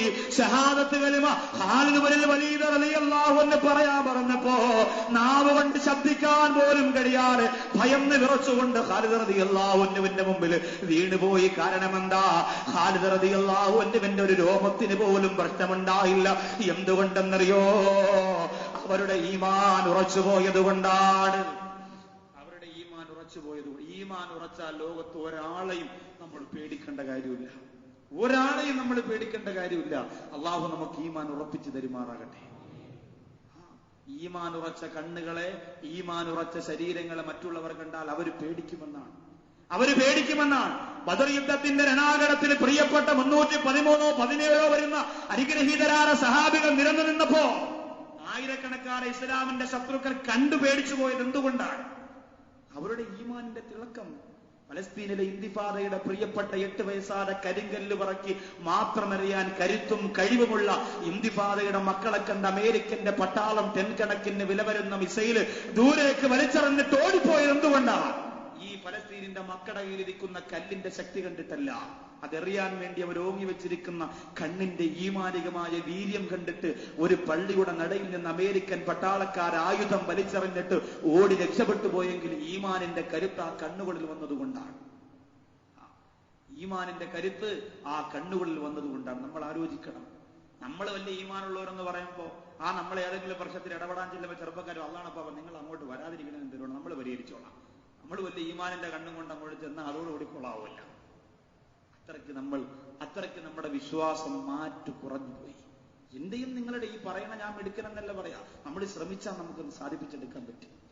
നമുക്ക് സാധിപ്പിച്ചെടുക്കാൻ പറ്റും. മരിക്കുന്നത് വരെ ആ ഒരു നെയ്യത്തിലൊരു ശ്രമം നടത്തിയാൽ ഒരുപക്ഷെ ആ ശ്രമത്തിനിടയിൽ മരണപ്പെട്ടാൽ അള്ളാഹു ആ ഈമാൻ മരണസമയത്തെങ്കിലും നമുക്ക് തരും. നമ്മൾ ശ്രമിച്ചു പോയത് കൊണ്ട്, നമ്മൾ പരിശ്രമിച്ചത് കൊണ്ട്. അപ്പോ ഈമാൻ ഉറപ്പിച്ച ഹൃദയമായി നമ്മൾ മാറണം. അബൂ ഉബൈദത്ത് ബിനുൽ ജറാഹ് റളിയല്ലാഹു അൻഹു, ആലോചിച്ച് നോക്ക്. ജറാഹ് എന്ന് പറഞ്ഞാൽ ആരാ? ഇസ്ലാമിനെതിരെ പ്രവർത്തിക്കാനുള്ള എന്തൊക്കെ ആഗ്രഹമുണ്ടോ ആഗ്രഹം മുഴുവനും മരിക്കുന്നതിന് മുമ്പ് ലോകത്ത് സാധിപ്പിച്ചെടുക്കാൻ ശ്രമിച്ച ആളാണ് ജറാഹ്. ഏത് തരത്തിൽ എതിർക്കണം ആ തരത്തിലൊക്കെ എതിർത്തു. നമുക്ക് ആകെ എതിർക്കാൻ കഴിയുന്നത് അഡ്രസ് ഇല്ലാത്തൊരു നോട്ടീസ് അടിച്ചിറക്കാം, പിന്നെ 2 ഫ്ലക്സ് ബോർഡ് അടിച്ചിറക്കാം. ആകെ ഇതേ ഉള്ളൂ നമ്മുടെ എതിർപ്പ്. പക്ഷേ ജറാഹ് എതിർത്തത് എങ്ങനെയാണ്? നേരിട്ട് മുത്തുനബി സല്ലല്ലാഹു അലൈഹി വസല്ലമ തങ്ങളുടെ മുമ്പ് വന്നിട്ട് പറഞ്ഞു, മുഹമ്മദേ, നിനക്ക് എന്ത് ശക്തിയാടാ ഉള്ളത്? നീ ഇവിടെ ആരാ? നീ ഒരു പരലോകത്തെ കുറിച്ച് പറയുന്ന പടച്ചവന്റെ പ്രവാചകനാണെങ്കിൽ നിന്റെ ചങ്കുറപ്പ് എന്റെ മുമ്പ് വന്ന് കാണിക്കണമെന്ന് പറഞ്ഞ് മുഹമ്മദ് നബി സല്ലല്ലാഹു അലൈഹി വസല്ലമ തങ്ങളെ പച്ചയ്ക്ക് തെറി വിളിച്ചപ്പോ ജറാഹിന്റെ മകൻ, പ്രിയപ്പെട്ട മകൻ അബൂ ഉബൈദ റളിയല്ലാഹു അൻഹു അല്ലാഹുവിന്റെ റസൂലിന്റെ അടുത്തിരിക്കുകയാണ്, പ്രവാചകന്റെ തൊട്ടടുത്തിരിക്കുകയാണ്. അബൂ ഉബൈദ റളിയല്ലാഹു അൻഹുവിന്റെ മുഖത്തെല്ലാരും നോക്കി. കാരണം എന്താ? ഇപ്പൊ ആരെങ്കിലും വെളിയിൽ ഒന്ന് ബഹളം വെച്ചാൽ ഇതിനകത്ത് അവരുടെ മകൻ ഇരിപ്പുണ്ടെങ്കിൽ നമ്മളെല്ലാരും അവനെയാണ് നോക്കുക, വാപ്പായല്ല നോക്കുക. എടാ ഒന്ന് ചെന്ന് പിടിച്ചോണ്ട് പോ, അല്ലെങ്കിൽ പരിഹരിക്കണോന്നാണ് പറയുന്നത്. ഇപ്പൊ ഇത്തിരി അടുത്തൊരു പാട്ട് കേട്ടപ്പുറത്ത് തരീങ്കളോ സ്വതക്ക തരീങ്കളോ എന്നും പറഞ്ഞൊരു പാത്രത്തിൽ കൊട്ടി ഞാൻ ആലോചിക്കും ചെയ്ത് ചെറുപ്പക്കാരും കൂടെ ഇല്ലായിരുന്നു. മുമ്പാരാ പാടിയപ്പോ പിന്നെ ഓടേന്നാണ് എനിക്ക് പോയത്. അപ്പോ അങ്ങനെ പെരുന്നാളുണ്ടെന്ന് പറഞ്ഞ സന്തോഷത്തിരുന്ന് വിറകാണാത്ത ദേശത്തിൽ അയാൾ പാട്ട് പാടിയതാ. അള്ളാഹു ഓർത്തു കൊടുക്കട്ടെ. ചില ആൾക്കാർ തറാവീനൊന്നും ഒതുകൊടുത്ത് കണ്ടായിരുന്നു. അള്ളാഹു ഒക്കെ പറഞ്ഞു വെള്ളമൊക്കെ അടിച്ച് മോന്തല് പറകാണാത്തുണ്ടാവും. കാണും പറഞ്ഞു കുറെ മൗലാക്കന്മാര് 8:30 വരെ നോക്ക്, 8:45 വരെ നോക്ക്, 9 വരെ നോക്ക്, അവസാനം 9 മണിക്ക് കണ്ടില്ലെന്ന് പറഞ്ഞു. ഇത് 6 മണിക്കാ പറയുന്നത്. ഇപ്പൊ തറാവീന്റെ ഒന്ന് വീട്ടിൽ പോകാൻ ഇനി 11 മണിക്കല്ലേ ഇത് തീരുള്ളൂ. അല്ലെങ്കിൽ ഇതൊക്കെ നേരത്തെ പറയൂല. പറയാം മൗലാക്കന്മാര് പറ കാണിക്കാറുണ്ട്. മൗലാക്കന്മാര് ഞാനാണെന്നാണ് വാളമ്പളിൽ ഇമാമാരുന്ന് എപ്പോഴും ഞാൻ കാണിച്ചു കൊടുത്തതെന്ന് പറയാം ചില ആൾക്ക്. ഇതെങ്ങനെ കാണിക്കാനാണ് നമ്മൾ ആലോചിച്ച് നോക്കിയത്. പക്ഷെ പണ്ട് പലരും കാണാതെ കണ്ടെന്ന് പറഞ്ഞു. ഇപ്പൊ അള്ളാഹുവിന്റെ തൗഫീഖ് കൊണ്ട് അങ്ങനെ ഒരു അഭിപ്രായ വ്യത്യാസമില്ലാതെ ഒരുമിച്ചിരുന്ന അതിലൊരു സന്തോഷമുണ്ട്. പിന്നെ കുറെ ഹിജറ കമ്മിറ്റിക്കാർക്ക് ഇപ്പൊ 32 നോമ്പായി മൊത്തം. 4 പെരുന്നാൾ 32 നോമ്പ് ഒരു മാസത്തിൽ. എന്ത് ചെയ്യും? ഇത് എങ്ങനെയൊക്കെ നിസ്കരിച്ച് തീർക്കുമെന്തോ അള്ളാഹു. ഇതെങ്ങനെ കണക്ക് പറയും? ഒരു ആലോചിച്ച് നോക്കിയാൽ നാളെ നോമ്പ് 30, ഇന്ന് പെരുന്നാൾ ഹിജറ കമ്മിറ്റിക്കാർ. അവർക്ക് എത്ര നോമ്പ് കിട്ടി, എത്ര നോമ്പ് കലായി, എത്ര കല വീട്ടും എന്ന് പിറ കണ്ടു. അപ്പോൾ ഒരു ശേപം ബറാത്തിരാവ് ഒരു നോമ്പ് പിടിച്ചു തുടങ്ങി. നമ്മൾ ആലോചിച്ച് നോക്കുക, ഇത് എന്തൊരു അവസ്ഥയാണ് റഹ്മാൻ നമ്മുടെ നാട്ടില്. ഇനി ഇപ്പൊ നമുക്ക് 5 ഈദ്ഗാഹുണ്ട്. ഈ 5 ഈദ്ഗാഹ് 5 ദിവസം നിസ്കരിക്കുന്ന ഒരു കാലഘട്ടം വരും ഇൻഷാ അല്ലാഹ്. ഒരു 10 കൊല്ലത്തിനകത്ത് നിങ്ങൾ ജീവിച്ചിരിക്കുകയാണെങ്കിൽ ഞാൻ എവിടെയെങ്കിലും ഉണ്ടെങ്കിൽ നിങ്ങൾക്ക് വന്ന് നേരിട്ട് വന്ന് ഞാനത് കാണിച്ചു തരാം. ഉറപ്പാണ്. ഈ പള്ളിക്കകത്തിരുന്നുകൊണ്ട് പറയാം, വല്ലാഹി അക്ക് ഇനി ആര് ലോകത്ത് ഏത് പ്രവാചകന്റെ കാര്യം പറഞ്ഞാലും ഞാൻ ഉറപ്പ് പറയാം, 10 കൊല്ലം ഇന്നു മുതൽ നിങ്ങൾ എണ്ണിക്കോ, 5 ദിവസം തിരുവനന്തപുരത്ത് ഈദ്ഗാഹ് നടക്കും. ഓക്കെ, അള്ളാഹു കാക്കട്ടെ. അത് നടക്കാതിരിക്കണമെങ്കിൽ പടച്ചവന്റെ പ്രത്യേക അനുഗ്രഹം ഉണ്ടെങ്കിലേ പറ്റും. 10 പേരുള്ള സ്ഥലത്ത് 2 ഈദ്ഗാഹ്, 14 പള്ളി, 350 ബോക്സ് റോഡ് മൊത്തം. ഇതെന്ത് പെരുന്നാളാണ്? നമ്മൾ ഇത് വെറുതെ നിസ്സാരമല്ല. ഈദ്ഗാഹ് നടത്തിക്കോ, മര്യാദയ്ക്ക് നിങ്ങൾ എവിടെ പോയി നിസ്കരിച്ചാൽ മതി. അവിടെ ഭൂമി മുഴുവനും നിസ്കരിക്കാനുള്ള സ്ഥലം. പക്ഷെ പട്ടി വിടുന്ന സ്ഥലം വൃത്തിയാക്കുമ്പോൾ 7 മണ്ണിട്ട് കഴുകണമെന്നാണ്. എത്ര സ്റ്റേഡിയം വൃത്തിയുള്ളതുണ്ട്. ഒരു 6 മണി കഴിഞ്ഞാൽ അറിയാം, നായ്ക്കൽ ബന്ധപ്പെടുന്നത് പോലെ മനുഷ്യർ ഇന്ന് സ്റ്റേഡിയങ്ങളിലും കമ്പോളത്തിന്റെ ഇരുളിലും മനുഷ്യൻ ബന്ധപ്പെട്ടുകൊണ്ടിരിക്കുകയാണ്. അവിടെ പോയി പരമ്പ് വിരിച്ചിട്ട് ഇത് ഞാൻ അവരെ കുറ്റപ്പെടുത്തുകയില്ല. നമ്മുടെ നിസ്കാരം നമുക്ക് അള്ളാന്റെ മുമ്പിൽ ചോദിച്ചു വാങ്ങണ്ടേ എന്റെ പ്രിയമുള്ളവരെ? അള്ളാഹു നമ്മളെ കാത്തുരക്ഷിക്കുമാറാകട്ടെ. അതുകൊണ്ട് ഞാൻ പറയാൻ, സ്നേഹമുള്ളവരോട് പറയാൻ, നിങ്ങൾ ഈദ്ഗാഹ് നടത്തുമ്പോൾ നിങ്ങളുടെ നേതൃത്വത്തിനോട് നിങ്ങൾ പറയണം, ഒറ്റക്കെട്ടായി ഒരു സംഘടന 10,000 പേര് നിസ്കരിക്കുമ്പോൾ മറ്റേയാളിന് 20,000 പേരെ കൂട്ടണം. ഞാൻ പറയട്ടെ, ഏറ്റവും അധികം ചെറിയ പെരുന്നാള് നിസ്കാരം കഴിഞ്ഞിട്ട് ഏറ്റവും അധികം ഈദ്ഗാഹിൽ, ഏറ്റവും വലിയ ഈദ്ഗാഹിൽ ആളുകൂടിയത് എവിടെയാണ്? ആ സംഘടനയ്ക്കാണ് ഇനി ഇവിടെ വിലയുള്ളത്. അതുകൊണ്ട് ഏത് തരത്തിലും അവർ ശ്രമിക്കും ആളെ കൂട്ടാൻ വേണ്ടി, ഏത് തരത്തിലും ശ്രമിക്കും ആളെ കൂട്ടാൻ വേണ്ടി. അങ്ങനെ തമ്മിലടിക്കരുത്. എനിക്ക് അതേ പറയാനുള്ളൂ. നിങ്ങൾ എവിടെയോ നിസ്കരിച്ചോ, നിങ്ങൾ നിസ്കരിച്ചില്ലെങ്കിൽ ഈ പാവപ്പെട്ട എനിക്കൊന്നുമില്ല, നിങ്ങളും പടച്ചവനുമാണ്. പക്ഷേ സമുദായത്തെ ഭിന്നിപ്പുണ്ടാക്കി തമ്മിലടി ദയവ് ചെയ്തതുണ്ടാവരുത്. പിന്നെ പള്ളിക്കകത്താകുമ്പോൾ അടികൂടാൻ പറ്റില്ല, മാർബിളാണ് തെറ്റിപ്പോയി, ചന്തയിലാകുമ്പോൾ നല്ലോലാണെന്ന് അടികൂടാം, എറിയാൻ കുറെ സാധനങ്ങളും കിട്ടും. നമ്മൾ ദയവ് ചെയ്ത് ഈ സമുദായത്തെ അങ്ങനെ നമ്മൾ ചന്ന ഭിന്നമാക്കരുത്. അതിനാര് കാരണക്കാരായാലും, അത് ഈ പറയണ ഞാനാണെങ്കിലും അള്ളാഹു വെറുതെ വിടില്ല. ആദ്യം ശിക്ഷ നേതൃത്വത്തിനാണ്. ആദ്യം ശിക്ഷ. എന്തിന് നമ്മൾ ഭിന്നിപ്പുണ്ടാക്കണം? പെരുന്നാൾ 2 റക്അത്ത് വന്ന് നിസ്കരിച്ചിട്ടൊക്കെ പോണം. അതിന് ആവശ്യമില്ലാത്ത കുറെ ചർച്ചയും ബഹളവും എന്തിന് നമ്മൾ ഉണ്ടാക്കണം? എന്റെ ഇതിനകത്തിരിക്കുന്ന ഒരുപാട് പേര് ഈദ്ഗാഹിനെ അനുകൂലിക്കുന്നവരാണ്. ഞാൻ എതിർക്കുന്നതൊന്നുമല്ല. ഞാൻ പറയുന്നത്, ഇനി ഭാവിയിൽ ഇങ്ങനെ ഒരു സംഭവം ഇവിടെ നടക്കും, ഉറപ്പാണ്. നിങ്ങൾ കുറെ നാൾ കഴിയുമ്പോൾ പറയും, അന്ന് ഉസ്താദ് ഒരു നസീഹത്ത് നടത്തിയപ്പോൾ അതിനിടയിൽ പറഞ്ഞു, അതേപോലെ സംഭവിച്ചിരിക്കുകയാണ്. ഇതെല്ലാം വളരുകയാണ്, ഒന്നും തളരൂല. ഇന്നൊരു സംഘടന ഉണ്ടായാൽ അതും നാളെ വളരുകയാണ്. മറ്റന്നാൾ ഒരു സംഘടന ഉണ്ടായാൽ അതും മറ്റന്നാൾ വളരുകയാണ്. ഒരാൾ ചെയ്യുന്നത് മറ്റേയാൾക്ക് ശിർക്ക്, യവൻ ചെയ്യുന്നത് മറ്റേയാൾക്ക് കിർക്ക്. ഒന്നും ലോകത്ത് നടക്കൂല. എല്ലാം തമ്മിൽ തല്ലി അവസാനം എന്റെ പ്രിയമുള്ളവരെ ശരിയെന്നറിയാതെ പാവപ്പെട്ട സമുദായത്തിന്റെ പട്ടിണി പാവങ്ങൾ ഓടി നടന്ന് എവിടെ നിസ്കരിക്കണം, എന്ത് ചെയ്യണം, എന്തു പറയണം, ആര് പറയുന്നത് കേൾക്കണം, ഇതെവിടെ നിന്നുണ്ടായോ അവർക്ക് അതിന്റെ പരിണിത ഫലം അല്ലാഹു കൊടുക്കും. പടച്ചോ നമ്മളെ കാക്കട്ടെ. അതുകൊണ്ട് എപ്പോഴും ദുആ ചെയ്യണം, അല്ലാഹുവേ റബ്ബനാ തഖബ്ബൽ മിന്നാ, അല്ലാഹുവേ ഞങ്ങളിൽ നിന്ന് സ്വീകരിക്കണേ അല്ലാ. ഞങ്ങൾക്കൊന്നും അറിഞ്ഞൂടെ പടച്ചോനെ, അങ്ങനെയാണ് പറയാനുള്ളത്. അല്ലാതെ ഞങ്ങൾക്കെല്ലാം അറിയാം റബ്ബേ എന്നല്ല, ഒന്നും അറിഞ്ഞൂടെ റബ്ബേ.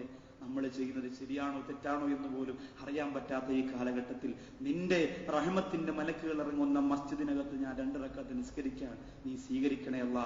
കരഞ്ഞുകൊണ്ട് പറഞ്ഞ് സന്തോഷമായിട്ട് ദുആ ചെയ്യണം. അള്ളാഹു നമ്മുടെ സമുദായത്തിന്റെ ഭിന്നിപ്പുകളെ, തമ്മിലടിയെ അള്ളാഹു മാറ്റിത്തരുമാറാകട്ടെ. ഒരസുഖം വന്നാൽ ചികിത്സിക്കണമെങ്കിൽ കോടിക്കണക്കിന് രൂപ വേണമെങ്കിൽ നമ്മളെല്ലാവരും ഒറ്റക്കെട്ടായി നിന്നല്ലേ പറ്റൂ. ഒരാൾക്കൊരാവശ്യം വന്നാൽ ഒറ്റക്കെട്ടായി നിൽക്കണം.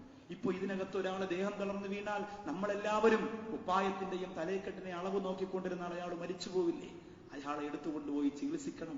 അവൻ അവിടെ ഈദ്ഗാഹിന് പോണവനാണ്, അതുകൊണ്ട് അവനെ ഞാൻ എടുക്കൂല എന്ന് പറഞ്ഞ് ചവിട്ടിക്കളയുന്ന ഒരു വിശ്വാസിക്ക് ചേർന്നതല്ല. ഇത് ശരിയെന്നറിയാൻ പറ്റാതെ പരക്കം പായുമ്പോൾ അള്ളാഹുവിനോട് നമ്മളത് ശരിയാക്കാൻ വേണ്ടി ദുആ ചെയ്യണം. അള്ളാഹുവിനുള്ള മഹാഭാഗ്യം നമുക്ക് തെരുമാറാകട്ടെ. അപ്പോ ഞാൻ പറഞ്ഞു വന്നത്, എന്റെ പ്രിയമുള്ള സഹോദരങ്ങളെ, നിരന്തരം നമ്മുടെ ഹൃദയത്തിൽ ഒരു പരിശോധന ഉണ്ടാകണം. ഖാലിദ് ബിൻ വലീദ് റളിയല്ലാഹു തആല അങ്ങനെ ചെയ്തത്. അബൂബൈദ റളിയല്ലാഹു തആല ചാടി എഴുന്നേറ്റ് പ്രവാചകന്റെ മുഖത്ത് നോക്കിയിട്ട് പറഞ്ഞു, യാ റസൂലല്ലാഹ്, അല്ലാഹുവിന്റെ നബിയേ, എന്റെ വാപ്പയാണ് ശരി, സമ്മതിച്ചു, പക്ഷേ ഞാനൊന്ന് പിടിച്ചു മാറ്റട്ടെ റസൂലേ. അല്ലാഹു റസൂൽ പറഞ്ഞു, അബൂബൈദ, നീ ഇപ്പൊ പിടിച്ചു മാറ്റാൻ പോയാൽ ജറാഹിന്റെ കൈ കൊണ്ട് നീ മരിക്കേണ്ടി വരും. ജറാഹ് വലിയ ഫോമിലാണ്, ആർക്കും തടുക്കാൻ പറ്റാത്ത അവസ്ഥയിലാണ്. അവസാനം അല്ലാഹുവിന്റെ ഹബീബായ പ്രവാചകന്റെ മുമ്പ് ജറാഹ് വീണ്ടും വന്നുകൊണ്ട് ചീത്ത വിളിക്കുമ്പോൾ അല്ലാഹുവിന്റെ ഹബീബായ പ്രവാചകന് ജീവനക്കാൽ ഇഷ്ടപ്പെട്ട അബൂബൈദ റളിയല്ലാഹു അൻഹുവിനെ സഹിക്കാൻ പറ്റണില്ല.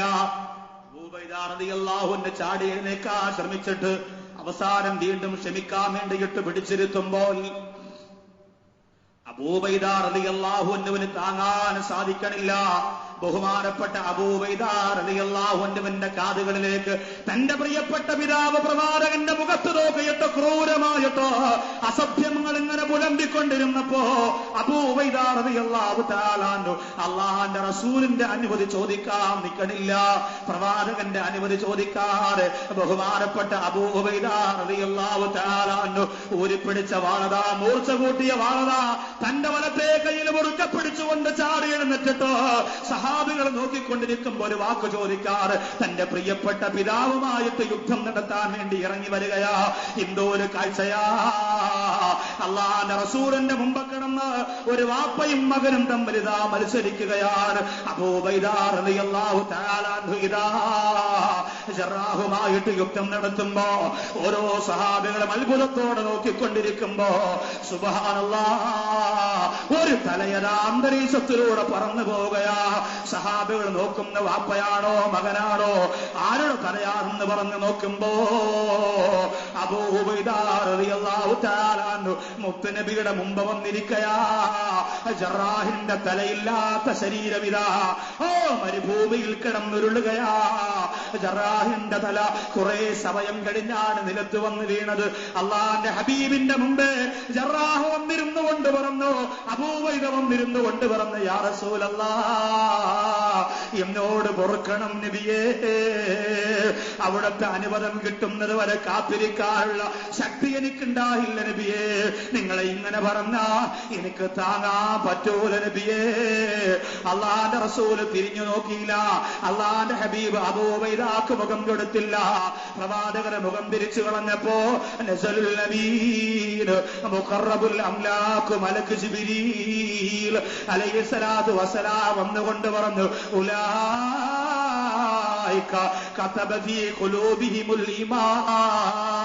നബിയേ അബൂ ഉബൈദ ആരെന്നറിയോ നബിയേ? അബൂ ഉബൈദ ഈമാനിന്റെ പത്തരമാറ്റുള്ള ഈമാനിന്റെ മുഴുവൻ ശോഭയെ ഹൃദയാന്തരത്തിലേക്ക് ആവാഹിച്ചപ്പോ എന്റെ കുട്ടിയാണ് എന്ന് അള്ളാഹുവിന്റെ ഓർഡർ വന്നിറങ്ങിയപ്പോ ഹബീബാന പ്രവാചകന്റെ കണ്ണു നിറഞ്ഞു പോരെങ്കിൽ ആ ചങ്കുറപ്പുള്ള ആ തന്തേടമുള്ള ആ ഇസ്സത്തുള്ള 10,000-കണക്കിന് ചെറുപ്പക്കാരൻ ഒരാളെടുക്കാറുണ്ടോ ഇന്ന് നമ്മുടെ കേരളത്തിൽ? എന്റെ പ്രിയപ്പെട്ടവരെ, അങ്ങനെയുള്ള ഒരാൾ ബാബരിക്ക് വേണ്ടി ദുആ ചെയ്തിരുന്നെങ്കിൽ ആ ബാബരി വച്ചതിന്റെ താഴികക്കുടങ്ങൾ ഇന്ന് അതേപോലെ നിലനിൽക്കുമായിരുന്നല്ലോ. പക്ഷേ നമ്മൾ പള്ളിക്കകത്ത് വരുമ്പോ കരയാനേ അറിയോ, പള്ളിക്കകത്ത് വരുമ്പോ ദുആ ചെയ്യാനേ അറിയോ. അത് കഴിഞ്ഞ ഭൗതികമായ ലോകത്തിന്റെ പിന്നാലെ പരക്കം പായുമ്പോ നമ്മുടെ ഈമാൻ ഹൃദയാന്തരത്തിൽ ഉറപ്പിച്ചെടുത്ത എന്ത് ചോദിച്ചാൽ സമയം പടച്ചോതിന്റെ കയ്യിൽ തരികയാ. എന്ത് ചോദിച്ചാലും തരും. സഹാബികളിൽ ദുആഇന് ഇജാബത്തുള്ള ഒരാളായിരുന്നു സഅദ് റളിയല്ലാഹു തആല. ഭയങ്കര ഇജാബത്തായിരുന്നു. എന്തുകൊണ്ട്? ഈമാൻ ഉറച്ച ആളാണെന്ന് പിന്നീട് സഅദ് റളിയല്ലാഹുവിന് തെളിയിച്ചില്ലേ? ഞാൻ സഅദ് റളിയല്ലാഹുവിന്റെ ചരിത്രം ഇവിടെ ഒരു ഇത്തികാഫിന് പറഞ്ഞതാണ്. ഈമാൻ ഉറച്ച ആളാണെന്ന് പിന്നീട് തെളിയിച്ചില്ലേ? ആ ഈമാൻ ഉറച്ചതുകൊണ്ട് സഅദ് റളിയല്ലാഹുവിന്റെ ദുആക്ക് അപ്പോഴെപ്പോഴും ഉത്തരമായിരുന്നു. ചോദിച്ചാൽ അപ്പോഴും കിട്ടാൻ. ഉമർ ഇബ്നുൽ ഖത്താബ് റളിയല്ലാഹു അൻഹു ഒരിക്കൽ വ്യഭിചാരത്തിന് വേണ്ടി ഒരാളെ വ്യഭിചരിച്ചതിന് വേണ്ടി അടിച്ചുകൊണ്ടിരിക്കുകയാണ്. വിധി നടപ്പാക്കാൻ ഉമർ റളിയല്ലാഹു അൻഹു വിധി നടപ്പാക്കുന്നത് കട്ടിയുള്ള ക്രൂരമായ രീതിയിലാണ്. ഒരു മയം ഉണ്ടാവുകയില്ല. അവിടെ നീതിയുടെ ശാസ്ത്രമാണ് പുലരുന്നത്. അങ്ങനെ അടിച്ചുകൊണ്ടിരുന്നപ്പോ ബഹുമാനപ്പെട്ട സഅദ് റളിയല്ലാഹുവിന് മുമ്പ് വന്നിട്ട് ആ രണ്ട് കൈ ഇങ്ങനെ വെച്ചിട്ട് ഇങ്ങനെ സഅദ് റളിയല്ലാഹു ദുആ ചെയ്യുമ്പോ കൈ ഉയർത്താം. സഅദ് റളിയല്ലാഹുവിന് രണ്ട് കൈ ഇങ്ങനെ വെച്ചിട്ട് അള്ളാഹുവിനോട് ദുആ ചെയ്യാൻ പോയപ്പോ ഉമർ റളിയല്ലാഹുവിന് ആ സ്ത്രീയെ, വ്യഭിചാരിണിയായ പെണ്ണിനെ അടിച്ചുകൊണ്ടിരിക്കുകയാണ് ചാട്ടവാറുകൊണ്ട്. അടി നിർത്തിയിട്ട് സഅദ് റളിയല്ലാഹുവിന്റെ അടുത്ത് വന്നിട്ട് പറഞ്ഞു, സഅദേ നീ ദുആ ചെയ്യണ്ട, ഞാൻ പതുക്കെ അടിച്ചോളാം. മനസ്സിലായി ഉമർ റളിയല്ലാഹുവിന് എന്തുകൊണ്ട് സഅദ് കൈ ഉയർത്തിയത്. ഈ ഉമറിന്റെ ഈ ക്രൂരത ഒന്ന് അവസാനിപ്പിക്കണേ പടച്ചോനെ എന്ന് പറയാൻ. അത് സഅദ് റളിയല്ലാഹുവിന് അങ്ങനെ പറഞ്ഞാൽ അപ്പോഴേ ദുആ സ്വീകരിക്കുമെന്ന് പേടിച്ചുകൊണ്ട് ഉമർ റളിയല്ലാഹുവിന് പറഞ്ഞു, അല്ലാഹ് സഅദ് ദുആ ചെയ്യില്ലേ, ഞാൻ ചെയ്തോളാം, ഞാൻ നിർത്തിക്കോളാം, നീ ദുആ ചെയ്യാൻ. ഒരിക്കൽ സഅദ് റളിയല്ലാഹുവിന്റെ പ്രവാചകന്റെ അടുത്ത് വന്നിട്ട് പറഞ്ഞു, യാ റസൂലല്ലാഹ് എനിക്ക് മരിക്കണം നബിയെ, എനിക്ക് മരിക്കണം, ഞാൻ മരിക്കാൻ വേണ്ടി ദുആ ചെയ്യട്ടെ എന്ന് ചോദിച്ചു. ദുആ ചെയ്തപ്പം മരിക്കും, ഞാൻ മരിക്കാൻ വേണ്ടി ദുആ ചെയ്യട്ടെ എന്ന് പറഞ്ഞു. ബഹുമാനപ്പെട്ട പ്രവാചകർ സല്ലല്ലാഹു അലൈഹി വസല്ലം തങ്ങൾ സഅദ് റളിയല്ലാഹുവിനോട് പറഞ്ഞു, മരിക്കാൻ വേണ്ടി നീ ദുആ ചെയ്യേണ്ട സഅദേ, ബഖാഉക ഖൈറുൽ ലക, നിന്റെ ജീവിതം ശേഷിച്ചിരിക്കുന്ന നിനക്ക് നല്ലതാ. നാളെ പരലോകത്ത് നിന്റെ കിതാബ് കിട്ടുമ്പോൾ തോനെ അമലുകൾ അതിനകത്തുണ്ടാവും. കാരണം നീ നല്ലതേ ചെയ്യൂ എന്ന് എനിക്കറിയാം. അതുകൊണ്ട് നീ മരിക്കുന്നതിനേക്കാളും നല്ലത് നീ ജീവിച്ചിരിക്കലാണ്. നമ്മൾ നമ്മുടെ ഭാര്യയുടെ അടുത്ത് പോയിട്ട് ഞാൻ നാളെ മരിക്കാൻ പോകുമെന്ന് പറഞ്ഞ പെണ്ണ് പറയും അൽഹംദുലില്ലാ എന്റെ നേർച്ച കബൂലാക്കി. അങ്ങനെ പറയുള്ളൂ. കാരണം നിങ്ങൾ ജീവിച്ചിരിക്കലെ കയറില്ല എന്ന് ഉറപ്പുള്ളതുകൊണ്ട് അങ്ങനെ പറയുള്ളൂ. കാരണം നമ്മുടെ ജീവിതം അങ്ങനെയാണ്. സഅദ് റളിയല്ലാഹു അൻഹുവിനോട് പ്രവാചകർ പറഞ്ഞത് ബക്കാഉക ഖൈറുൽ ലക, നീ ജീവിച്ചിരിക്കുന്നത് നിനക്ക് ഉത്തമമാണ്, പരലോകത്ത് ഒരുപാട് പ്രതിഫലം കിട്ടും. കാരണം നീ അമലുകൾ ചെയ്യുന്ന കൂട്ടത്തിലാണ്. അതുകൊണ്ട് സഅദേ മരിക്കാൻ വേണ്ടി നീ ദുആ ചെയ്യണ്ട, മരിക്കാൻ വേണ്ടി നീ ദുആ ചെയ്യണ്ട. ഇവരൊക്കെ ഈമാൻ ഉറച്ചവരായിരുന്നു. ഈമാൻ ഉറച്ചവർക്കൊരു തെളിവുണ്ട്. എന്താണെന്നറിയോ? ഈമാൻ ഹൃദയാന്തരത്തിൽ ഉറച്ചുപോയവർക്കൊരു തെളിവുണ്ട്. അല്ലാഹുവിന്റെ ഖുർആൻ പറയുകയാ, ഇന്നമൽ മുഅ്മിനൂനല്ലദീന ഇദാ ദുകിറല്ലാഹു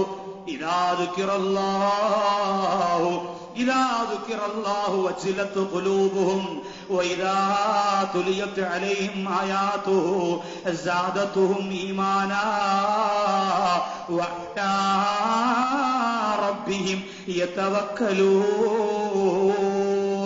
അല്ലാഹുവിന്റെ ഖുർആൻ പറയുക, ഇന്നമൽ മുഅ്മിനൂനല്ലദീന ഇദാ ദുകിറല്ലാഹ്, അല്ലാഹുവെ കുറിച്ച് ഓർക്കുമ്പോൾ ഹൃദയം ഇങ്ങനെ വജിലത്ത്, ഹൃദയത്തിൽ സാധാരണ ഇടിക്കണ പോലെയല്ല, ചെറിയ ഒരു ഭയപ്പാട് ഹൃദയത്തിൽ. അല്ലാഹ് എന്ന് പറയുമ്പോൾ ആ ഭയം അല്ലാഹു നമുക്ക് തരട്ടെ.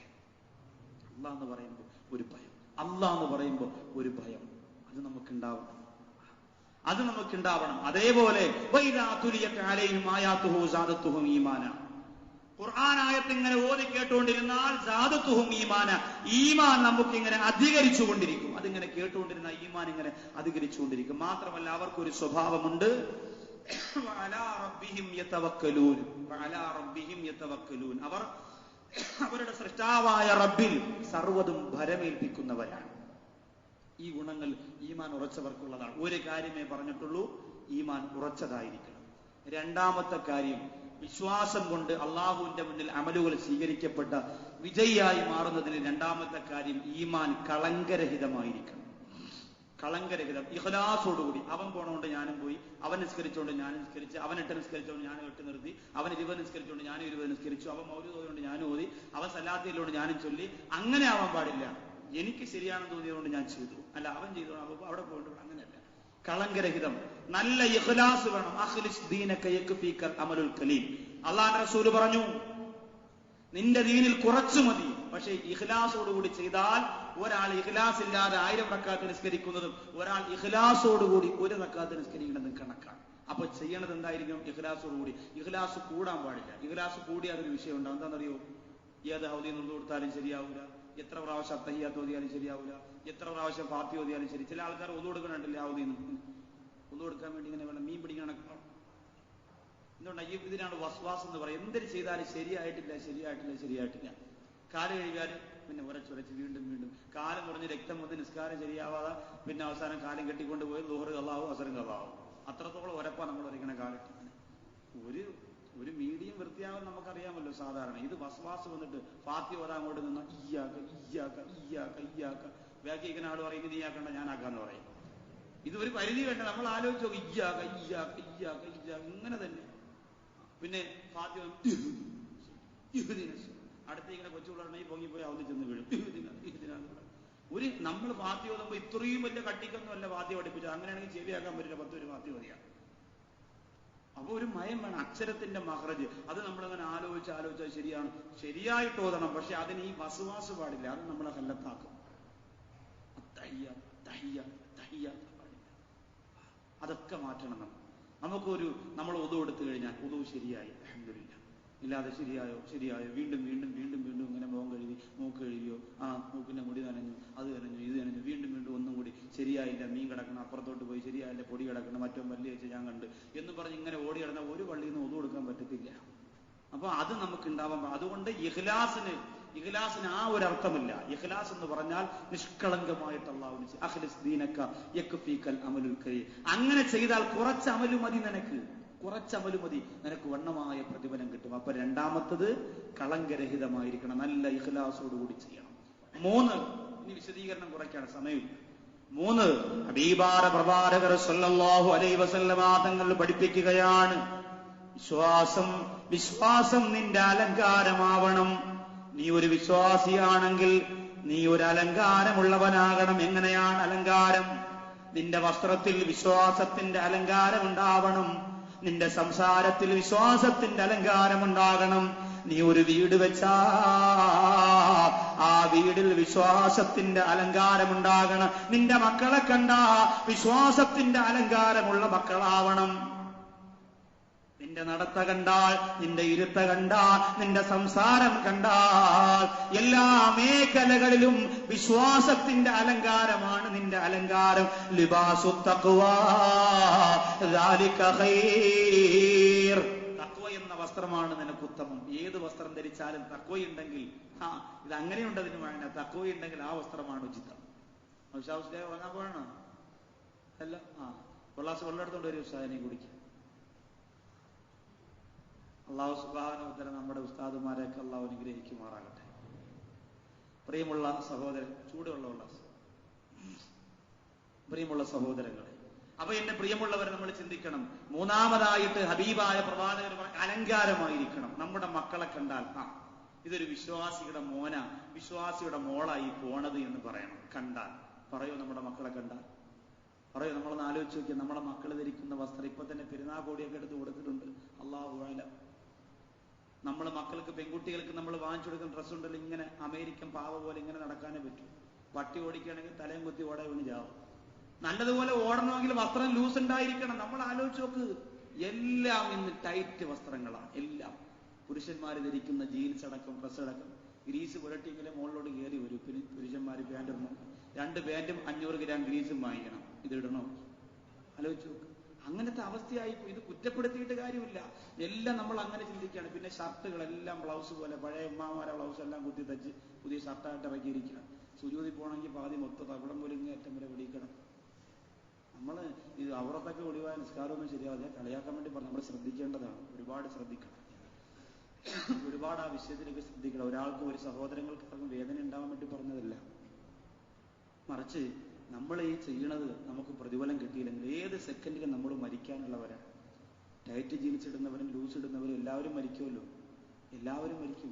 ജീൻസ് ഒന്നും ഇടണ്ടെന്നൊന്നുമല്ല ഞാൻ പറയണത്, അതൊക്കെ ഇടാം. അതൊക്കെ ആധുനിക രീതിയിൽ നിങ്ങൾക്ക് ഇപ്പോൾ ഉദ്യോഗസ്ഥനാണ്, എഞ്ചിനീയറാണ്, ഡോക്ടറാണ്, വക്കീലാണ്, അപ്പൊ കോട്ട് രണ്ട് ഉസ്താദ് എന്താ പറഞ്ഞു, അതൊന്നും ഞാൻ കുറ്റം പറയുന്നില്ല. നമ്മുടെ അമല് ശരിയാവുന്ന വസ്ത്രമായിരിക്കും, നമ്മുടെ അമല് ശരിയാവുന്ന വസ്ത്രമായിരുന്നാൽ മതി. നിസ്കരിക്കാൻ പോയി, ഇപ്പൊ കോടതി ഇറങ്ങി നമുക്ക് നിസ്കരിക്കണമെങ്കിൽ നിസ്കാരം ശരിയാവുന്ന വസ്ത്രം അത് മതി. അല്ല അതിനിപ്പോ അതിട്ടൂടെ ഇതിട്ട് അങ്ങനെ നിങ്ങൾ ചിത്രീകരിക്കരുത്, അങ്ങനെ ചിന്തിക്കുകയും ചെയ്യരുത്. ഈമാനികമായ അലങ്കാരം കണ്ടാൽ തിരക്കേടില്ല, അൽഹംദുലില്ലാഹ്. അവന് ഏതെങ്കിലും അത്യാവശ്യത്തിന് ഒരു പള്ളി കയറി നിസ്കരിച്ചാൽ നിസ്കാരം ശരിയാവുന്ന വസ്ത്രമോ അവൻ ഇട്ടിരിക്കണേ. പിന്നെ നമ്മൾ ആലോചിക്കണം, നമ്മൾ മലമൂത്ര വിസർജനം നടത്തുമ്പോൾ, നമ്മുടെ ബാത്റൂമിലൊക്കെ വന്ന് മൂത്രച്ചിട്ട് ഇറങ്ങി വരുമ്പോൾ, നമ്മൾ മൂത്രമൊഴിച്ച് കഴിഞ്ഞാൽ പിന്നെ കുറച്ച് സമയം കഴിയുമ്പോഴും നമ്മുടെ ഈ ഞരമ്പിലൂടെ ഇങ്ങനെ മൂത്രം ഇങ്ങനെ വന്നുകൊണ്ടിരിക്കുകയാണ്. നമ്മൾ പൂർണ്ണമായും ഒഴിവാക്കിയിട്ടേ നമ്മൾ എന്ത് ചെയ്യാവൂ, അതിൽ നിന്ന് വരാവൂ. ഇല്ലെങ്കിൽ നമ്മൾ റുക്കൂയിൽ പോകുമ്പോൾ ഒരു തുള്ളി വന്ന് വീഴും, ഈത്ദാരി പോകുമ്പോൾ വീണ്ടും ഒരു തുള്ളി വീഴും, സുജൂദിൽ പോകുമ്പോൾ വീണ്ടും ഒരു തുള്ളി വീഴും. അത് ഈ ജീൻസിലാണ് വീഴുന്നത്. ഏത് വസ്ത്രം ധരിച്ചിരുന്നാലും വീഴും. മുണ്ടാണെങ്കിലും വീഴും, പക്ഷെ മുണ്ടാണെങ്കിൽ കഴിവിട്ട ഉണങ്ങും. മറ്റത് കഴിവിട്ട ഉണങ്ങാത്തതുകൊണ്ട് അവൻ വിചാരിക്കും അടുത്ത ആഴ്ച കഴിയും, അതുകൊണ്ട് 2ാമത്തെ ജുമയ്ക്കും പോവും, ആ ജുമയും പോയി. 3ാമത്തെ ജുമയ്ക്കും പോവും, ആ ജുമയും പോയി. കാരണം എന്താ, കഴിവിട്ട ഉണങ്ങൂല എന്ന് പറഞ്ഞുകൊണ്ട് കഴിയൂല, അതിനകത്ത് മറ്റേ സാധനം ഇരിക്കുക. പക്ഷെ അങ്ങനെയുള്ളവർ ശ്രദ്ധിക്കണം. പ്രത്യേകിച്ച് പേന്റ് ഇടുമ്പോൾ ഇറുവിയാണ് കിടക്കുക. ഇറുവി കിടക്കുമ്പോൾ പെട്ടെന്ന് എന്ത് ചെയ്യും, മൂത്രത്തുള്ളി വന്ന് വീഴാൻ സാധ്യതയും പെട്ടെന്ന്. അത് നമ്മൾ ശ്രദ്ധിക്കണം എല്ലാവരും. അത് എന്റെ പ്രിയപ്പെട്ട സഹോദരങ്ങളോട് അത് ഒഴിവാക്കി എല്ലാവരും കൊണ്ടുകൊടുക്കണം എന്ന് പറഞ്ഞതല്ല, അങ്ങനെ ആരും കരുതരുത്. അത് ശ്രദ്ധിക്കാൻ വേണ്ടി പറഞ്ഞാൽ, നമ്മൾ ശ്രദ്ധിച്ചില്ലെങ്കിൽ നമ്മുടെ അമലുകൾ നഷ്ടപ്പെട്ടു പോകും. എല്ലാവരും അത് ഗൗരവത്തോട് കൊടുക്കണം. ഈമാനികമായ അലങ്കാരം. ഒരു വീട് വെച്ചു, നമ്മളൊരു വീട് വെച്ചു, വീട് വെച്ചാൽ ഈമാനികമായ അലങ്കാരം ഉണ്ടാകണം. വാർപ്പിന്റെ അന്ന് മേശരിക്ക് കുപ്പിയെടുത്ത് കൊടുക്കണതല്ല ഈമാനികമായ അലങ്കാരം. മേശരിമാര് ചോദിക്കും, വീട് വാർപ്പിനെന്ന് രാവിലെ മുതലാളി ഇവിടെ കണ്ടില്ലല്ലോ, ഒന്നും പറഞ്ഞില്ല. മുതലാളി പറയാൻ വൈകിട്ട് കാണാം. ശരി ശരി, നല്ല കാര്യമായിട്ട് ചാന്തൊക്കെ കോരി അങ്ങോട്ടിട്ട് ഉച്ചയാകുമ്പോൾ വീണ്ടും ചോദിക്കും, ഒന്ന് കാണണം. ഇങ്ങനെ എത്ര നമ്മൾ ആലോചിച്ച് നോക്ക്. അത് നമ്മളൊരു ശീലമാക്കി വെച്ചു. കിണർ വെട്ടണമെങ്കിൽ നമ്മൾ സാധനം എടുത്ത് കൊടുക്കണം, ഓരോ തൊടിക്കും ഓരോന്ന്. അങ്ങനെയാണ് ഇന്ന് അത് ശീലമാക്കി നേർച്ച പോലെ വെച്ച് നടത്തുകയാണ്. പക്ഷെ അവിടെയെല്ലാം നിന്റെ വീടിനും നിന്റെ കിണറിനും നിന്റെ വസ്തുവിനും നിന്റെ മക്കളിലും നിന്നിലും നിന്റെ സംസാരത്തിലും നിന്റെ ജീവിതത്തിന്റെ എല്ലാ മേഖലകളിലും ഈമാനികമായ ബന്ധം വേണേ, ഈമാനികമായ അലങ്കാരം വേണേ. നിന്റെ പേര് കേട്ടാലും ഒരു ഈമാനികമായ അലങ്കാരം വേണം. യഥാർത്ഥത്തിൽ നൗഷാദ് എന്ന എന്റെ പേരിനോട് എനിക്ക് താല്പര്യമില്ല, പക്ഷെ സ്വന്തമായിട്ട് മാറ്റാൻ പറ്റൂലല്ലോ. ഉമ്മായും വാപ്പായും ഇട്ടതല്ലേ, ഇനി എന്ത് ചെയ്യാൻ പറ്റും? ഒന്നും ചെയ്യാൻ പറ്റൂല. എന്റെ ഉസ്താദിന്റെ പേര് അബൂ ത്വാലിബ് എന്നായിരുന്നു. അബൂ ത്വാലിബ് എന്റെ പ്രിയപ്പെട്ട ഉസ്താദ്. ഒറ്റ ഉസ്താദ് എന്നെ പഠിപ്പിച്ചുള്ളത് ദർസിൽ 6.5 കൊല്ലം. അബൂ ത്വാലിബ് എന്നായിരുന്നു. വലിയൊരു ബാക്കിയാത്ത സോലിയാത്തിൽ പോയപ്പോ അവിടുത്തെ ഉസ്താദ് പറഞ്ഞു, ഇനിയിപ്പോ ഏത് വാപ്പായുമായി മാറ്റിയില്ലെങ്കിൽ ഈ പേര് ഞാൻ മാറ്റും, കാരണം അബൂ ത്വാലിബ് ശരിയല്ല, അബൂ ത്വാലിബ് എന്ന പേര് ശരിയല്ല, ആ പേര് വേണ്ടാന്ന് പറഞ്ഞിട്ട് അൻവർ എന്ന പേരിട്ടു. ഇപ്പൊ എന്റെ ഉസ്താദിന് അറിയപ്പെടുന്നത് മുഹമ്മദ് അൻവർ ബാക്കവീന. എങ്കിലും ഉസ്താദിന്റെ പഴയ സുഹൃത്തുക്കളൊക്കെ അബൂത്താലി അബൂത്താലി അബൂത്താലി എന്ന് വിളിക്കുക. നമ്മുടെ സമുദായത്തിന് അങ്ങനെ ഒരു കാര്യമുണ്ടല്ലോ, മുഹമ്മദ് കണ്ണ് എന്ന പേരുണ്ടെങ്കിൽ നമ്മൾ വിളിക്കുന്നത് മമ്മക്കണ്ണ് മമ്മക്കണ്ണ് മമ്മക്കണ്ണ്. അബ്ദുറഹ്മാൻ എന്നാണ് പേരെങ്കിൽ നമ്മൾ വിളിക്കുന്നത് അത്രാൻ അത്രാൻ അത്രാൻ അത്രാൻ, അങ്ങനെ നമ്മൾ വിളിക്കുള്ളൂ. അബ്ദുൽ കരീം നല്ല പേരാ, വിളിക്കുന്നത് എന്താ അത്തി കരീം, അങ്ങനെ നമ്മൾ വിളിക്കൂ. അത് നമ്മുടെ ഒരു ഇതായി മാറിക്കും. പക്ഷേ നമ്മുടെ പേര് കേട്ടാൽ ഈമാനികമായ അലങ്കാരം നമ്മുടെ മക്കളുടെ പേരിൽ ഉണ്ടാവണം. നമ്മുടെ മക്കളുടെ പേരിൽ ഈമാനികമായ അലങ്കാരം. നിന്റെ പേരെന്താ? ഇന്നലെ ഒരു കുഞ്ഞിന്റെ പേര് ഞാൻ കേട്ടു, അദ്നാൻ. നല്ല പേരാണ് അദ്നാൻ. ജന്നാത്തു അദ്ൻ, വളരെ അപൂർവമായിട്ടുള്ള പേരാണ് അദ്നാൻ. നല്ല പേര്. അള്ളാഹു ആ കുഞ്ഞിനെ അനുഗ്രഹിക്കുമാറാകട്ടെ. അതുപോലെ നമ്മൾ ഓരോരുത്തരും അങ്ങനെ. സലാഹുദ്ദീൻ അയ്യൂബ് ഇതിനകത്തുള്ള ഒരു സഹോദരൻ. അതുപോലെ തന്നെ ധാരാളം നല്ല പേരുകളുള്ള സഹോദരങ്ങളുണ്ട്. അള്ളാഹു ആ നല്ല പേരിന്റെ സ്വഭാവ ഗുണവും നമ്മുടെ ജീവിതത്തിൽ തന്നെ അനുഗ്രഹിക്കുമാറാകട്ടെ. ഇവിടെ ഇരിക്കുന്നവർക്ക് പേര് കിട്ടിയത് എന്തായാലും കിട്ടി. പക്ഷേ നിങ്ങളുടെ മക്കൾക്ക് നിങ്ങൾ പേരിടുമ്പോൾ നല്ല പേരുകൾ, നല്ല മനോഹരമായ പേരുകൾ, എത്രയോ നല്ല പേരുകളുണ്ട്. ആ പേരുകൾ നമ്മുടെ മക്കൾക്ക് കിട്ടണം. അള്ളാഹു ഭാഗ്യം തരട്ടെ. അത് ഈമാനികമായ അലങ്കാരമാണ്. നമ്മുടെ വീട് കണ്ടാൽ ഒരു മുസ്ലിമിന്റെ വീടെന്ന് പറയണം. ഈമാനികമായ അലങ്കാരം. ഈമാനികമായ അലങ്കാരം എന്ന് പറഞ്ഞാൽ വലിയ മഷി എടുത്തുകൊണ്ട് അൽ ഈമാൻ എന്ന് എഴുതി വെക്കലല്ല. മറിച്ച് ആ വീട് കാണുമ്പോഴറിയാം അതിനകത്ത് കയറുമ്പോൾ ഒരു ഐശ്വര്യം, സന്തോഷം, അൽഹംദുലില്ലാ. അതാണ് അങ്ങനെയുള്ള. അതുപോലെ നമ്മളെ ഭക്ഷണം കഴിക്കുന്ന ആ സ്ഥലം, മറ്റു കാര്യങ്ങളും എല്ലാം ഈമാനികമായ അലങ്കാരം ഒത്തിണങ്ങണം. അള്ളാഹു തൗഫീഖ് തരുമാറാകട്ടെ. ഇതാണ് മൂന്നാമത്തെ കാര്യം. 4, ഈമാനിന്റെ മാധുര്യം അനുഭവിക്കാതെ ഒരുത്തരും ഈമാനുണ്ട് എന്ന് ഉറപ്പിക്കാൻ കഴിയില്ല. ഈമാനിന്റെ മാധുര്യം എങ്ങനെയാണ് അറിയാൻ പറ്റുക? ഹോർലിക്സ് കുടിക്കുമ്പോൾ അതിന് മധുരമുണ്ടെങ്കിൽ നമുക്ക് മനസ്സിലാക്കാം ഇതിന് മധുരമുണ്ട്. ലഡു കഴിക്കുമ്പോൾ അതിന് മധുരമുണ്ടെങ്കിൽ മനസ്സിലാക്കാം ഇതിന് മധുരമുണ്ട്. ആലോചിക്കണം, ഈമാനിന്റെ മധുരം എങ്ങനെയാണ് അറിയുന്നത്? നിസ്കരിക്കാൻ വേണ്ടി കൈകെട്ടി അല്ലാഹു അക്ബർ, എന്തൊരു രസമാണ്. അപ്പൊ എന്റെ ഈമാനിന്റെ മധുരം. എഴുത്തിക്കാവിന് വന്നിരുന്നു, എന്തൊരു രസമാണ് പടച്ചവനെ, നല്ല റാഹത്തല്ല, അൽഹംദുലില്ലാ. അപ്പൊ അതിന് ആ ഈമാനിന്റെ മധുരമുണ്ട്. ഈമാനിന്റെ മധുരം നിങ്ങൾക്ക് വേണോ? അള്ളാഹുവിന്റെ റസൂല് പറയുകയാണ്, ഈമാനിന്റെ മധുരം നേടാൻ 3 കാര്യങ്ങളാണ് പ്രവാചകർ പഠിപ്പിക്കുന്നത്. ഈമാനിന്റെ മാധുര്യം നിങ്ങൾക്ക് നുകരണമെങ്കിൽ സലാസുൻ മൻഹുൻ നബി വജദ ബിഹിൻ ഹലാവത്തിൽ ഈമാൻ. അള്ളാഹുവിന്റെ ഹബീബ് പറയാൻ 3 കാര്യം ആരിലെങ്കിലും ഉണ്ടോ? അടുത്ത 3 കാര്യം പറയാൻ പോകണം. 4 പറഞ്ഞു, അടുത്ത 3 പറയാൻ പോകണം. 4, 3, 7 പഠിക്കണം. 4 കാര്യം വിശ്വാസം കൊണ്ട് വിജയിക്കാൻ 4 കാര്യം പറഞ്ഞതിൽ 4ാമത്തെ കാര്യം വിശ്വാസത്തിന്റെ മാധുര്യമാണ്. ആ 4ാമത്തെ കാര്യം നേടാൻ പ്രവാചകർ പറയുന്നു 3 കാര്യം വേറെ. സലാസുൻ മൻഹുൻ നബി വജദ ബിഹിൻ ഹലാവത്തിൽ ഈമാൻ. ഈ പറയാൻ പോകുന്ന 3 കാര്യം ആർക്കെങ്കിലും ഉണ്ടെങ്കിൽ അവൻ വിശ്വാസത്തിന്റെ മാധുര്യം അറിയും, അവൻ നിസ്കാരത്തിന്റെ രുചിയറിയും, അവൻ ഹജ്ജിന്റെയും ഉംറയുടെയും സുഖമറിയും, അവൻ സ്വതക്കയുടെ ബറക്കത്തറിയും, അനുഭവിക്കും. മധുരമുണ്ടെങ്കിൽ എത്ര നിസ്കരിച്ചാലും കൊതി തീരൂല. മധുരമുണ്ടെങ്കിൽ എത്ര നിസ്കരിച്ചാലും മതി വരൂല. മധുരമുണ്ടെങ്കിൽ വീണ്ടും വീണ്ടും ഒരു ഗ്ലാസ് കൂടി ഹോർലിക്സ് ഒഴിക്ക്, ഒരു ലഡു കൂടിത്താ എന്ന് ചോദിക്കുന്നത് എന്തുകൊണ്ടാ? അത് അനുഭവിക്കാൻ താല്പര്യമുള്ളത് കൊണ്ടാണ്. നിസ്കാരം അങ്ങനെ അനുഭവിക്കാൻ എനിക്കും നിങ്ങൾക്കും താല്പര്യമുണ്ടെങ്കിൽ എന്റെ പ്രിയമുള്ളവരെ, അൽഹംദുലില്ലാഹ്, അതിന്റെ മാധുര്യം നമുക്ക് ലഭിക്കുമല്ലോ. തറക്കാഫി റാസഹുമാ وقاما في الدجى يتلذذان لطاعة الرحمن. ഫാത്തിമ ബീവി റളിയല്ലാഹു അൻഹയുടെ നിക്കാഹ് കഴിഞ്ഞ അലിയാർ തങ്ങളെ നിക്കാഹ് ചെയ്തതിന്റെ വിവാഹത്തിന്റെ പ്രഥമ രാത്രിയില് ആ 2 പേരും നേരം പുലരുന്നത് വരെ സുജൂദ് ചെയ്തു എന്ന് ചരിത്രം പറയുമ്പോ പണ്ഡിതന്മാര് പറയുകയാണ്, അവർ 2 പേരും രസമനുഭവിച്ചു, സുഖമനുഭവിച്ചു, മധുരമനുഭവിച്ചു.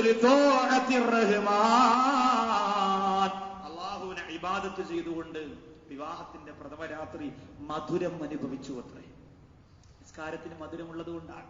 നമ്മുടെ നിസ്കാരത്തിൽ മധുരം വേണമെങ്കിൽ സുജൂദ് ചെയ്യുന്ന സ്ഥലത്ത് കുറച്ച് പഞ്ചസാര ഇടണം. സുബ്ഹാന റബ്ബിയൽ ആല അങ്ങനെ മധുരം നുകരാനേ നമുക്ക് പറ്റൂ. നമ്മൾ എത്ര നസീഹത്ത് കേട്ടു, എത്ര പറഞ്ഞു, നമുക്കൊരു സുജൂദി നിരീക്കാൻ തോന്നാതെ അൽഹംദുലില്ലാ. അങ്ങനെ ഞാൻ കഴിഞ്ഞ വർഷം തട്ടത്തോല പള്ളിയിൽ തസ്ബീഹ് നിസ്കരിച്ചപ്പോൾ എല്ലാവരും നിസ്കരിച്ചിരുന്നപ്പോഴും ഒരാളെ സുജൂദി ഇങ്ങനെ ഇടന്ന് സുബ്ഹാന റബ്ബിയൽ ആല മറ്റേ സാധനം പറഞ്ഞുകൊണ്ടിരിക്കുക. സുബ്ഹാനല്ലാഹ് അൽഹംദുലില്ലാ. നമ്മൾ വിചാരിച്ച് പറയാണ് ഉപ്പാപ്പ ആയതുകൊണ്ട് ചിലപ്പോൾ പതുക്കെ പറയുള്ളൂ. അവസാനം ഇരുന്നിരുന്ന് പറഞ്ഞങ്ങ് വീണു, ഉറങ്ങിയിരുന്നു. അപ്പൊ ചില സുജൂദ് നിരീക്കാൻ തോന്നൂല. കാരണം അത് മധുരം കൊണ്ടല്ല, അത് ഉറക്കത്തിന്റെ സുഖം കൊണ്ട്. ചിലപ്പോ അങ്ങനെ ലയിച്ചു പോകും. നമ്മളിപ്പോ ഈത്തിക്കാഫൊക്കെ ഇരുന്നിട്ട് സുബൈക്ക് നമ്മൾ ഒന്ന് നിസ്കരിക്കുമ്പോൾ ഇമാമ് വലിയ സൂറത്താണ് പോകുന്നെങ്കിൽ ചിലപ്പോൾ നമ്മളിങ്ങനെ അടുത്തിരിക്കുന്ന ആൾ അങ്ങോട്ട് ഇറങ്ങും ഇങ്ങോട്ട് ഇങ്ങനെ. അത് നമ്മളെ കുറ്റപ്പെടുത്തി, നമ്മൾ മനുഷ്യന്റെ ഉറക്കമാണത്. ഉറക്കത്തിൽ സംഭവിക്കാൻ സാധ്യതയുണ്ട്. നമ്മൾ ഇത്രയും ഉറക്കം കഴിഞ്ഞിട്ട് സുബൈക്ക് ഒന്ന് കഴിയിട്ട് വലിയ സൂറത്ത് ഓതിക്കൊണ്ട് ഇമാമ വലിയ സൂറത്ത് ഓതുകയാണെങ്കിൽ നമ്മൾ അറിയാതെ ഇങ്ങനെ അടിക്കും. കാരണം എന്താ, പെട്ടെന്നാണെങ്കിൽ ഉറക്കത്തിൽ നിന്ന് രക്ഷപ്പെടാൻ പറ്റും. കാരണം കണ്ണിൽ ഉറക്കം വരുന്നതിന് പുറക്കുപോയി പോവാണ്. പക്ഷെ ഈ ഈമാനിന്റെ മധുരം നമുക്ക് നുകരാൻ പറ്റിയാൽ ഇബാദത്ത് ചെയ്യുമ്പോൾ ഉറക്കം വരില്ല. ഖാലിദ് റളിയല്ലാഹു അല്ല ബഹുമാനപ്പെട്ട ഹുബൈബ് റളിയല്ലാഹു തആല തൂക്കിലേറ്റാൻ വിധിച്ചു. ഇസ്ലാമിന്റെ പ്രവർത്തനത്തിന്റെ പേരിൽ ഹുബൈബ് റളിയല്ലാഹുവിനെ തൂക്കിലേറ്റാൻ വിധിച്ചു, കഴുകുമരത്തിലേറ്റാൻ വിധിച്ചു. എല്ലാം തയ്യാറാക്കി വെച്ചിരിക്കുകയാണ്.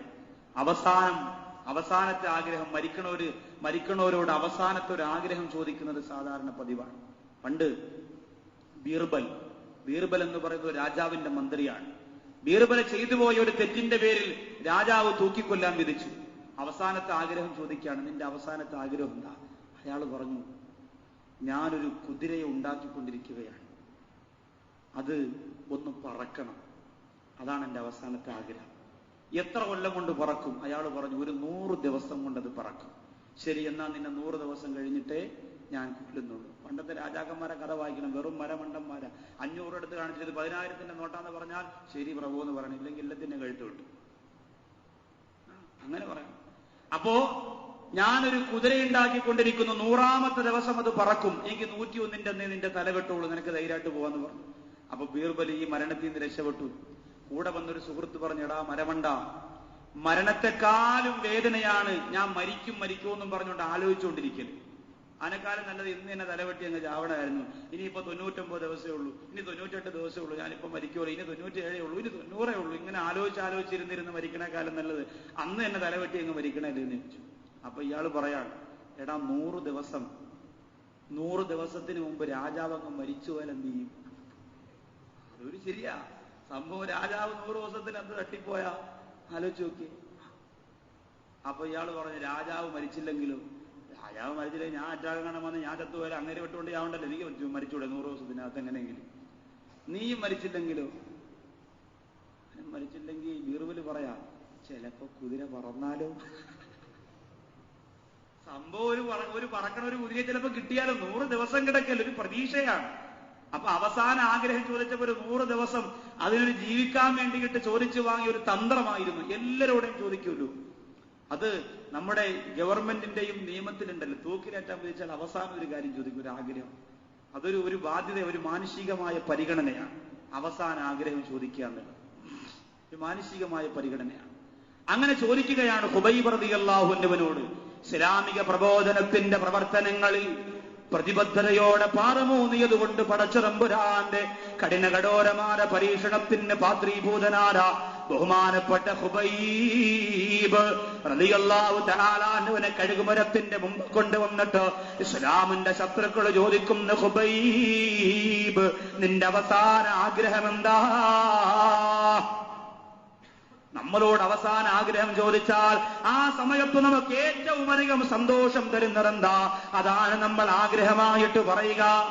അവസാന ആഗ്രഹം എന്താന്ന് ചോദിക്കുമ്പോ മരണക്കിടക്കയിൽ കിടന്നുകൊണ്ട് നമ്മൾ പറയും, എന്റെ മൂത്ത മകനെ ഒന്ന് കാണണം, എന്റെ ചെറുമകനെ ഒന്ന് കാണണം, എന്റെ ചെറുമകളെ ഒന്ന് കാണണം, അതല്ലെങ്കിൽ എന്റെ പ്രിയപ്പെട്ടവളെ ഒന്ന് കാണണം, എന്തെങ്കിലും പറയാറുണ്ട്. എന്തെങ്കിലും നമ്മുടെ മനസ്സിന് എന്താണോ സന്തോഷം തരുന്നത് അതാണ് നമ്മുടെ അവസാന ആഗ്രഹമായിട്ട് പറയാറുള്ളത്. ഖുബൈബ് റളിയല്ലാഹു തആല അൻഹു കരഞ്ഞുകൊണ്ട് പറയാ, എന്റെ അവസാന ആഗ്രഹം എന്തെന്നറിയോ? കഴുകുമരത്തിലേക്ക് കയറ്റുന്നതിന് മുമ്പ് എനിക്കൊരു 2 റക്അത്ത് നിസ്കരിക്കണം കേട്ടോ. കഴുകുമരത്തിലേക്ക് കയറ്റുന്നതിന് മുമ്പ് ഒരു 2 റക്അത്ത് നിസ്കരിക്കണം. അവര് പറഞ്ഞു, അതിനെന്താ, നിസ്കരിക്കാലോ. വെള്ളം കൊടുത്തു, വുളു എടുത്തു. ഖുബൈബ് റളിയല്ലാഹു അൻഹു നിസ്കരിക്കാൻ വേണ്ടി കൈകെട്ടിയിട്ട് ബഹുമാനപ്പെട്ട ഖുബൈബ് റളിയല്ലാഹു തആല അൻഹു നിസ്കാരം ഇങ്ങനെ നടത്തുകയാണ്. അവസാന സുജൂദ് ഭൂമിക്ക് മുകളിൽ ഖുബൈബിന്റെ അവസാന സുജൂദ്. ഇത് കഴിഞ്ഞ തഹിയ്യാത്ത് ഓതിയിട്ട് നാം മരിക്കാൻ പോവാണ്. എന്തു വേദനയുണ്ടാവും ആ സുജൂദിൽ, ആലോചിച്ച് നോക്കി. ഒരു പക്ഷേ അടുത്ത റമളാനിന് മുമ്പ് ഞാനോ നിങ്ങളോ മരിച്ചാൽ നമ്മുടെ ജീവിതത്തിന്റെ റമളാനിന്റെ അവസാന രാത്രിയാണിത്. എന്ത് വിലപിടിപ്പുള്ള രാത്രിയാണ്, ആലോചിച്ച് നോക്കി. അടുത്ത റമളാനിന് മുമ്പ് ഞാനോ നിങ്ങളോ മരിക്കുകയാണെങ്കിൽ പടച്ചോനാണ് വിധി. അള്ളാഹ് തീരുമാനിച്ച സമയത്ത് ആരായാലും മരിച്ചേ കിട്ടും.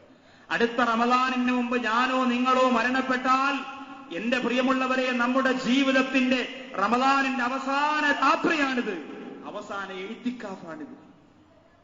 ഇനി അങ്ങോട്ട് ചെയ്യണമെങ്കിൽ ഒരു റമളാൻ നമുക്ക് കിട്ടണം, ഇല്ലെങ്കിൽ പറ്റില്ല. അപ്പോ അതുകൊണ്ട് ഈ ഇഅ്തികാഫിന് അൽഹംദുലില്ലാഹ് അത് സ്വപ്നം കണ്ടിട്ട്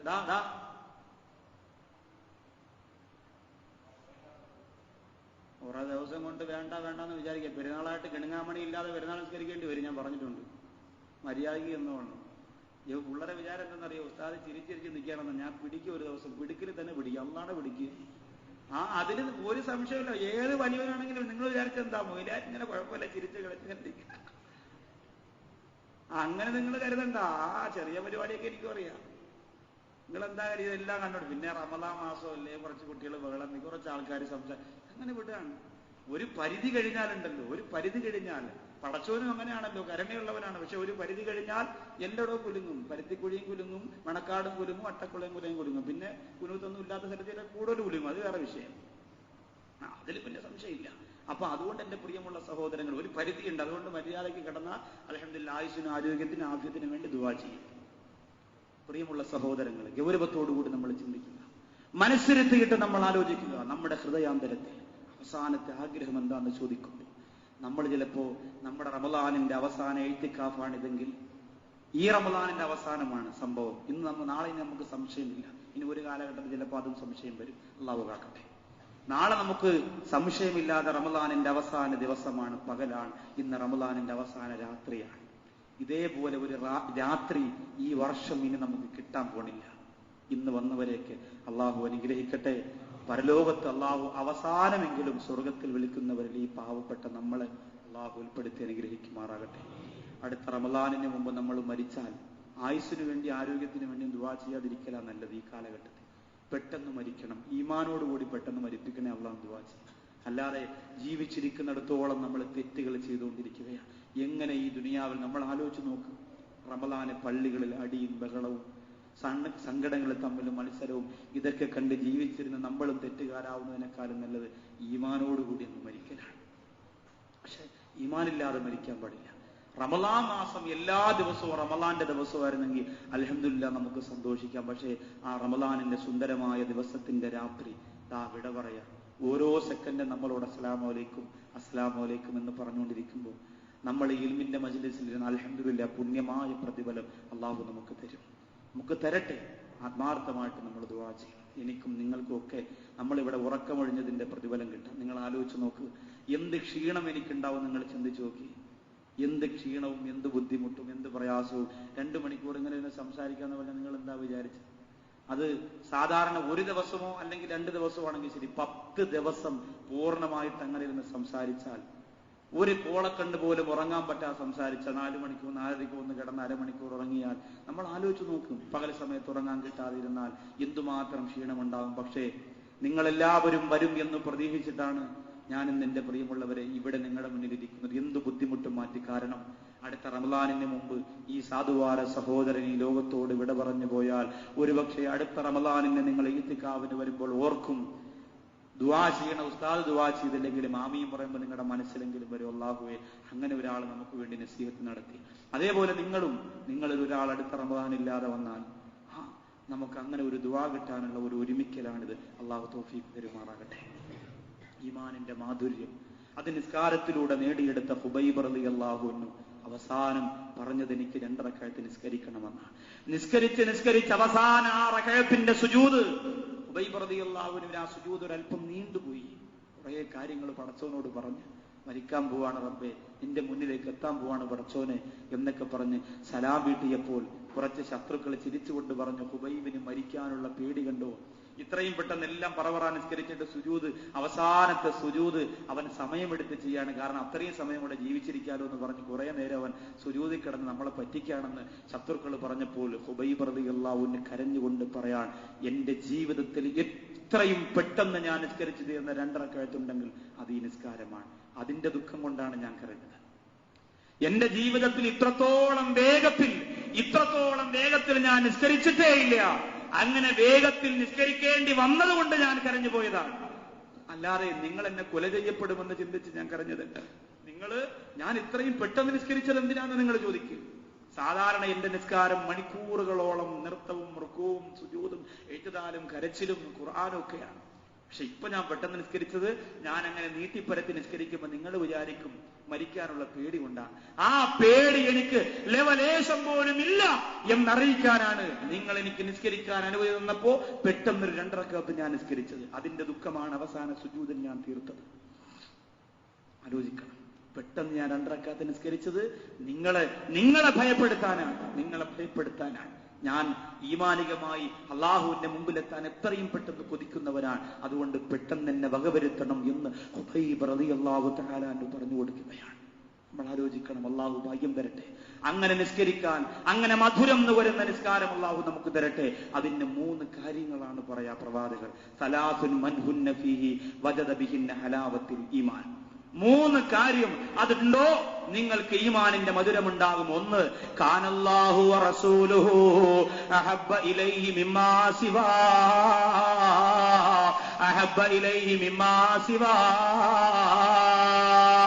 അല്ലാഹുവും അവന്റെ റസൂലും എന്തിനേക്കാളും നിനക്ക് ഏറ്റവും പ്രിയപ്പെട്ടതാവുക. അല്ലാഹു മാത്രമല്ല, റസൂലുമുണ്ട്.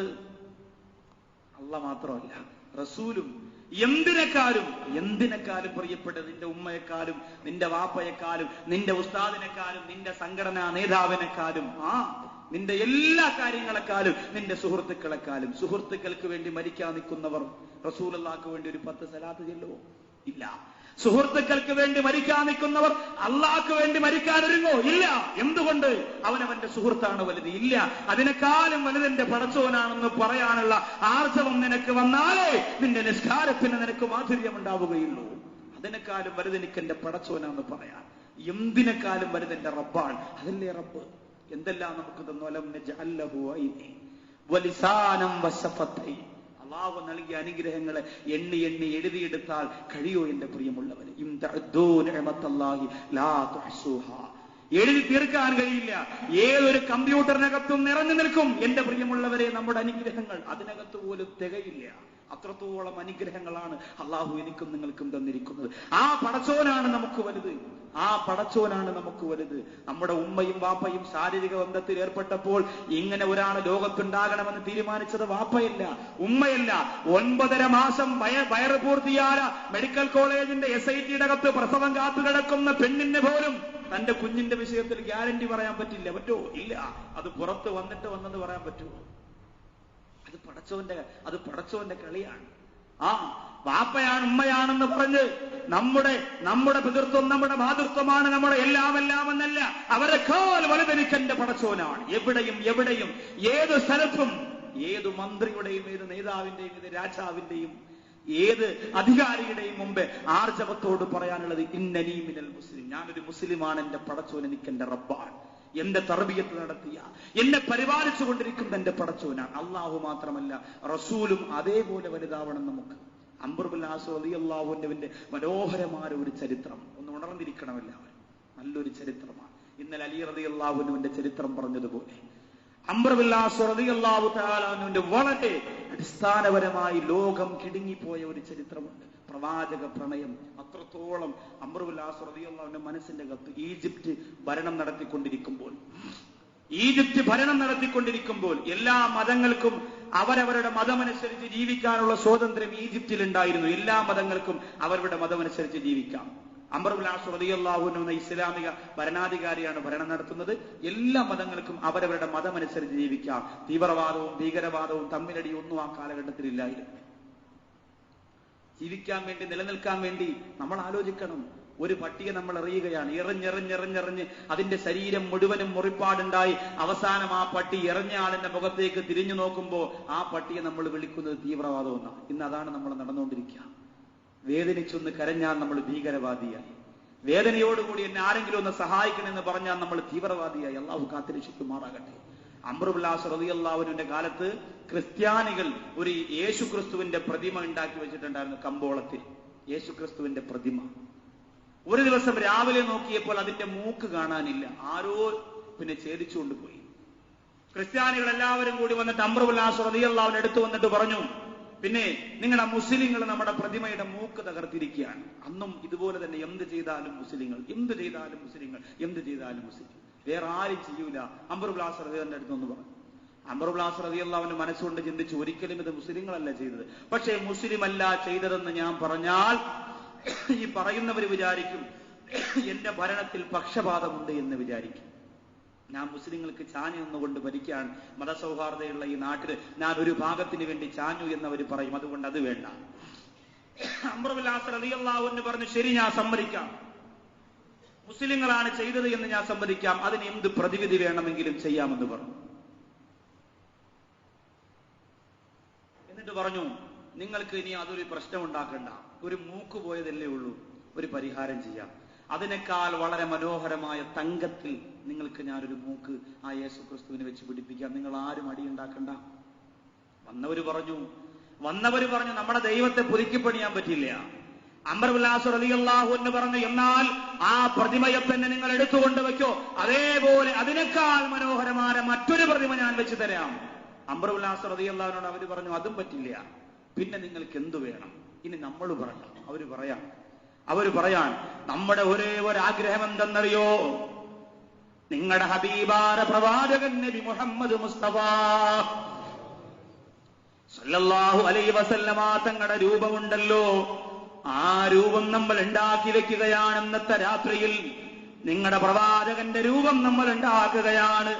എന്നിട്ട് ആ രൂപമുണ്ടാക്കിയിട്ട് ഈജിപ്തിന്റെ കമ്പോളത്തിന്റെ മധ്യഭാഗത്ത് ആ രൂപം കൊണ്ടുവന്ന് നമ്മൾ വെക്കും അംറേ.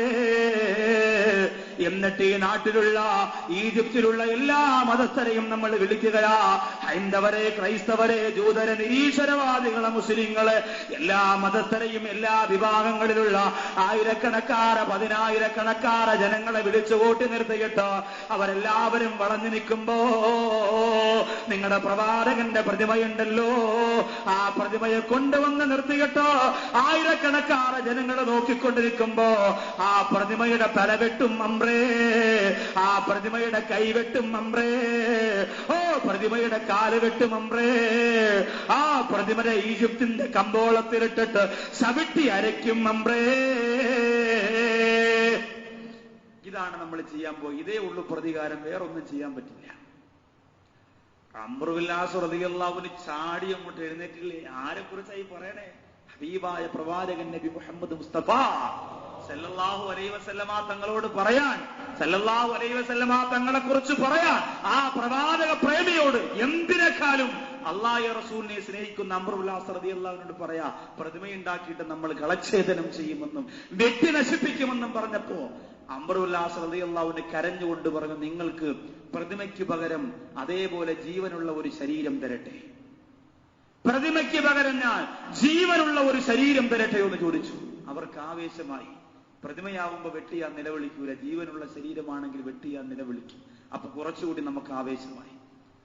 അപ്പൊ ഒരാൾ വന്നിട്ട് പറഞ്ഞു, അംറേ, നിങ്ങളെ നാട്ടിലുള്ള ഏതെങ്കിലും ഒരു പാവപ്പെട്ട മുസ്ലിമിനെ പിടിച്ച് നമുക്ക് ബലിയർപ്പിക്കാൻ വേണ്ടി നിങ്ങൾ തരണ്ട, അങ്ങനെ വേണ്ട, നല്ല ഒരു ചുറുചുറുക്കുള്ള ആളിനെ തരണം. അംർ ഇബ്നു ആസ് റളിയല്ലാഹു അൻഹു തന്റെ രണ്ട് കൈയും നെഞ്ചത്ത് വെച്ചുകൊണ്ട് പറയുകയാ, അസ്സലാത്തു അസ്സലാമു അലൈക യാ റസൂലല്ലാഹ്, നബിയേ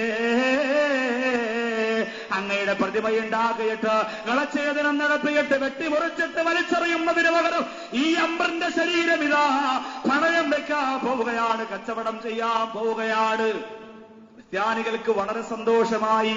അന്ന് ജീവിച്ചിരുന്നതിൽ അംബറിനെ പോലെ ഈമാനുള്ള, അംബറിനെ പോലെ തന്റെ ഇടമുള്ള, അംബറിനെ പോലെ ഇസ്സത്തുള്ള വേറൊരു ആൺകുട്ടി എവിടെ ഇല്ല.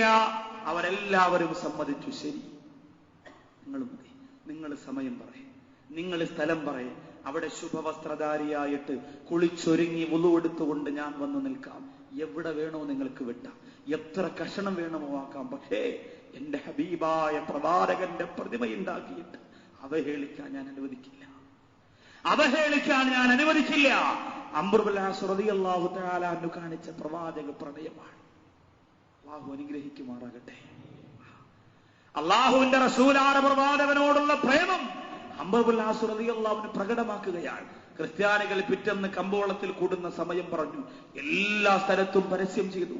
10,000-കണക്കായ ജനങ്ങൾ, എല്ലാ മതത്തിൽപ്പെട്ടവരും പിറ്റന്നതാ ഈജിപ്തിന്റെ കമ്പോളത്തില് എല്ലാവരും വളഞ്ഞു നിൽക്കുമ്പോൾ മുസ്ലിങ്ങൾ കരഞ്ഞുകൊണ്ട് പ്രാർത്ഥിക്കുകയാണ്, നാഥാ ഞങ്ങളുടെ അംർ ഇബ്നു ആസ് റളിയല്ലാഹു അൻഹുവിനെ മരിപ്പിക്കല്ലേ അല്ലാഹ്, ഞങ്ങൾക്ക് നസീഹത്ത് തരുന്ന, ഞങ്ങൾക്ക് ഉപദേശം തരുന്ന, ഈമാനിന്റെ പാതയിൽ നിന്ന് വ്യതിചലിച്ചു പോയാ ഞങ്ങളെ കാര്യങ്ങൾ പറഞ്ഞ് മനസ്സിലാക്കി തരുന്ന അംർ ഇബ്നു ആസ് റളിയല്ലാഹു അൻഹുവിന് അപകടം കൊടുക്കല്ലേ അല്ലാഹ്. നിന്റെ മുത്തുനബിയോട്, നിന്റെ ഹബീബിനോടുള്ള പ്രണയമാണ് പ്രകടമാക്കുന്നത്. അല്ലാഹുവേ ഞങ്ങളുടെ അംറിനെ നശിപ്പിക്കല്ലേ അല്ലാഹ്. പൊട്ടിക്കരഞ്ഞുകൊണ്ട് മുസ്ലിങ്ങൾ ദുആ ചെയ്യാൻ പറഞ്ഞ സമയമായി. കമ്പോളത്തിന്റെ മധ്യഭാഗത്ത് ഉയരമുള്ള ഒരു തടിക്കഷണം വെച്ചു. അതിന്റെ മുകളിൽ അതാ ബഹുമാനപ്പെട്ട അംർ ഇബ്നു ആസ് റളിയല്ലാഹു അൻഹുവിനെ കയറ്റി നിർത്തുകയാണ്. കുളിച്ചൊരുങ്ങി വുളു എടുത്തുകൊണ്ട് സല്ലല്ലാഹു അലാ മുഹമ്മദ് സല്ലല്ലാഹു അലൈഹി വസല്ലം. അല്ലാഹുവിന്റെ റസൂലിനെ സ്നേഹിക്കുന്നവരെ, ഒരു നബിദിനം വരുമ്പോ 10 ചാക്ക് മുട്ടായി വാങ്ങി പാവപ്പെട്ടവർക്ക് എറിഞ്ഞു കൊടുത്തത് കൊണ്ട് നിന്റെ പ്രവാചക പ്രേമം നിനക്ക് പൂർത്തിയാക്കാൻ പറ്റും. ഒരു റബീഉൽ അവ്വൽ വരുമ്പോ അന്ന് വരെ എടുക്കാത്ത മൗലിദ് കിതാബ് എടുത്തിട്ട് 2 വൈത്ത് പാടിയത് കൊണ്ട് എന്റെ പ്രിയപ്പെട്ട മുസ്ലിമേ, പ്രവാചകന്റെ പ്രേമം നിന്റെ ഹൃദയാപരത്തിലൂടെ ആവാഹിച്ചെടുക്കാ. എന്റെ പ്രിയപ്പെട്ട സമുദായത്തിന്റെ സഹോദരങ്ങളെ, എങ്ങനെയാണ് നിനക്ക് സാധിക്കാ? ഒരു ജീവിതം മുഴുവനും പ്രവാചകന് ആത്മാർത്ഥമായി സ്നേഹിച്ചാലും ആ സ്നേഹം നമുക്ക് കൊതിരീരെ അനുഭവിക്കാൻ പറ്റുമോ? എന്റെ പ്രിയമുള്ളവരെ, അംർ ഇബ്നു ആസ് റളിയല്ലാഹു തആല അൻഹു മരിക്കാ തയ്യാറാണ്. കൈ വേണമെങ്കിൽ കൈ കൊടുക്കാ, കാല് വേണമെങ്കിൽ കാല് കൊടുക്കാ, തല വേണമെങ്കിൽ തല കൊടുക്കാ. എന്റെ ശരീരത്തിന്റെ ഓരോ ഭാഗങ്ങളെ വെട്ടി ഈജിപ്തിന്റെ കമ്പോളത്തിൽ വലിച്ചെറിയപ്പെടാൻ നിന്നു കൊടുക്കാം. ഒരു ദാക്ഷണ്യവും ആ വിഷയത്തിലില്ല, ഒരറപ്പുമില്ല. കയറി നിൽക്കാൻ ഒരുമിച്ച് കൂടിയ ജനങ്ങൾ മുഴുവനും, മുസ്ലിങ്ങൾ ഒഴിച്ചു ബാക്കിയുള്ളവർ സന്തോഷിക്കാൻ. പ്രിയപ്പെട്ട മുസ്ലിങ്ങൾ, ഞങ്ങളുടെ അംറിനെ ഞങ്ങൾക്ക് നഷ്ടപ്പെടല്ലേ പടച്ചോൻ എന്ന് കരയാണ്. അവസാനവതാ ആ തലവെട്ടുന്നതിന്റെ സമയമായപ്പോ മൂർച്ചയേറിയ തിളങ്ങുന്ന വാളും പിടിച്ചുകൊണ്ട്, സൂര്യപ്രകാശം കൊണ്ട് ആ വാളിങ്ങനെ മിനുങ്ങുകയാണ്. അത് കയ്യിൽ വെച്ചുകൊണ്ട് ക്രൈസ്തവരും ജൂതന്മാരും ഇസ്ലാം ലോകത്തുനിന്ന് വേരോടെ പിടികറിയാൻ ശ്രമം നടത്തുന്നവരും കൈയടിച്ച് ആവേശത്തോടെ പ്രോത്സാഹിപ്പിക്കുമ്പോ വിശ്വാസികൾ മനസ്സിന്റെ ഉള്ളിൽ പൊട്ടിക്കരഞ്ഞുകൊണ്ട്, സഹിക്കാൻ പറ്റാതെ 2 കണ്ണും നിറഞ്ഞൊഴുകിയിട്ട് കരഞ്ഞുകൊണ്ട് ദുആ ചെയ്യുമ്പോ ആ ക്രിസ്ത്യാനിയായ സഹോദരനതാ അവരെ ഏൽപ്പിച്ചിരിക്കുന്ന ചുറുചുറുക്കുള്ള തന്റെ ഇടമുള്ള മനസ്സ് പതറിപ്പോകാത്ത സഹോദരനതാ വാളും പിടിച്ചുകൊണ്ട് നടന്നു വരികയാ. ഇനി ഒരു 10 ചുവട് കൂടി വെച്ചാ മതി, ഒരു 10 ചുവട് കൂടി മുമ്പോട്ട് വെച്ചാ 11ാമത് വാളോങ്ങുക. അത് കഴിഞ്ഞ കടുത്ത് നിലത്ത് കിടന്നുരുളുക. എല്ലാവരും കാത്തിരിക്കുമ്പോ, മുസ്ലിങ്ങൾ പൊട്ടിക്കരയുമ്പോ, അല്ലാഹുവിന്റെ റസൂലിനെ സ്നേഹിച്ചുകൊണ്ട് സലാത്ത് ചൊല്ലി പല അല്ലാഹുവിനെ കൊടുക്കാൻ കാത്തിരിക്കുന്ന അംർ ഇബ്നു ആസ് റളിയല്ലാഹു അൻഹുവിന്റെ മുമ്പിൽ 5 ചുവട്ടടി വെച്ച് കഴിഞ്ഞു. ഈ 5 പാദം കൂടി വെച്ചാ മതി, 5 പ്രാവശ്യം കൂടി കാലെടുത്ത് വെച്ചാ മതി. പിന്നെ അംറിന്റെ മുമ്പിലാ, പിന്നെ ആ ക്രിസ്ത്യാനിയുടെ കൈയൊന്ന് പൊങ്ങിയാ മതി, പിന്നെ ആ വാളൊന്ന് താങ്ങാ മതി. അംർ ഇബ്നു ആസ് റളിയല്ലാഹു അൻഹുവിന്റെ തല വെട്ടിയെറിയാ, പിന്നെ താമസമില്ല. മുസ്ലിങ്ങളെല്ലാം തലകുലിച്ചു വെക്കുകയാ. കാണണ്ട അല്ലാഹ് പ്രവാചകനെ എങ്ങനെ സ്നേഹിക്കണമെന്ന് രാപകലില്ലാതെ നസീഹത്ത് നടത്തി പറഞ്ഞു തന്ന ഞങ്ങളുടെ അംറിന്റെ ആ അവസ്ഥ കാണണ്ട റബ്ബേ എന്ന് പറഞ്ഞുകൊണ്ട് തലകുരിച്ച് പൊട്ടിക്കരഞ്ഞുകൊണ്ടിരിക്കുമ്പോ ഇതാ ഇനി ഒരു 2 ചുവട്ടടി കൂടി വെച്ചാ മതി. ആ 2 ചുവട്ടടി വെക്കുന്നതും അംറിന്റെ തല വെട്ടാനുള്ള എല്ലാ തയ്യാറെടുപ്പും നടത്തിയിട്ടോ മൂർച്ചയേറിയ വാളും കൊണ്ട് അംർ ഇബ്നു ആസ് റളിയല്ലാഹു അൻഹുവിന്റെ മുമ്പിലെത്തുകയാ. ഇനി ഒരേ ഒരു ചുവട്ടടി കൂടി മതി കേട്ടോ. ചുവട്ടടി കൂടി വെക്കുമ്പോ ആ തല പറന്നു പോകുന്നത് കാണാ. ക്രിസ്ത്യാനികള്, ജൂതന്മാർ, ഇസ്ലാമിന്റെ ശത്രുക്കള് കൊതിയോടെ 2 കണ്ണിന് 2000 കണ്ണിന്റെ ആവേശത്തോടെ കാത്തിരിക്കുമ്പോ അതാ ഒരു ചുവട് കൂടി വെച്ചിരിക്കുകയാ. അതോ കൈ ഉയർത്തുകയാ. മുസ്ലിങ്ങൾ പൊട്ടിക്കരഞ്ഞുകൊണ്ട് യാ അല്ലാഹ് എന്ന് പറഞ്ഞുകൊണ്ട് നിലവിളിക്കുമ്പോ ആ വാളതാ താഴുകയാ. അന്തരീക്ഷത്തിലൂടെ പറന്നു പോകുന്നത് അവർ കണ്ടതെന്താ? അംർ ഇബ്നു ആസിന്റെ തലയല്ല, മറിച്ച് താഴ്ന്നു വന്ന വാളാണ്. എന്റെ പ്രിയമുള്ളവര്, ആ വാൾ അന്തരീക്ഷത്തിലൂടെ വലിച്ചെറിഞ്ഞിട്ടോ അംർ ഇബ്നു ആസ് റളിയല്ലാഹു തആല അൻഹുവിനെ വാരിപ്പുടർന്ന് കെട്ടിപ്പിടിച്ചുകൊണ്ട് പറയാ, അശ്ഹദു അല്ലാ ഇലാഹ ഇല്ലല്ലാഹ് വ അന്ന മുഹമ്മദർ റസൂലുള്ളാഹ്.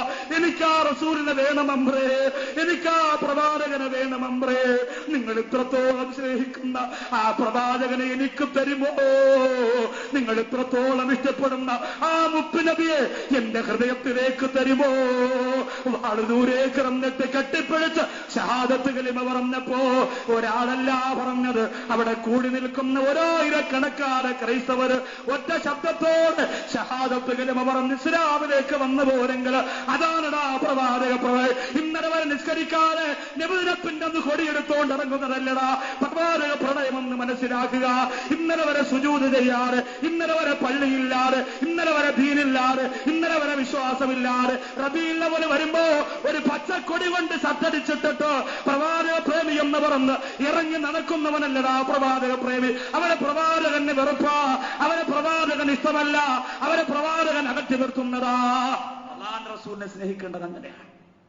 അല്ലാതെ നബിദിനത്തിന്റെ അന്ന് കുളിച്ചൊരുങ്ങി രാവിലെ 2 മുട്ടായി നിന്ന് 10 സ്വലാത്തും ചൊല്ലി പ്രവാചക പ്രണയം അങ്ങനെയല്ല നമ്മൾ പ്രകടിപ്പിക്കേണ്ടത്.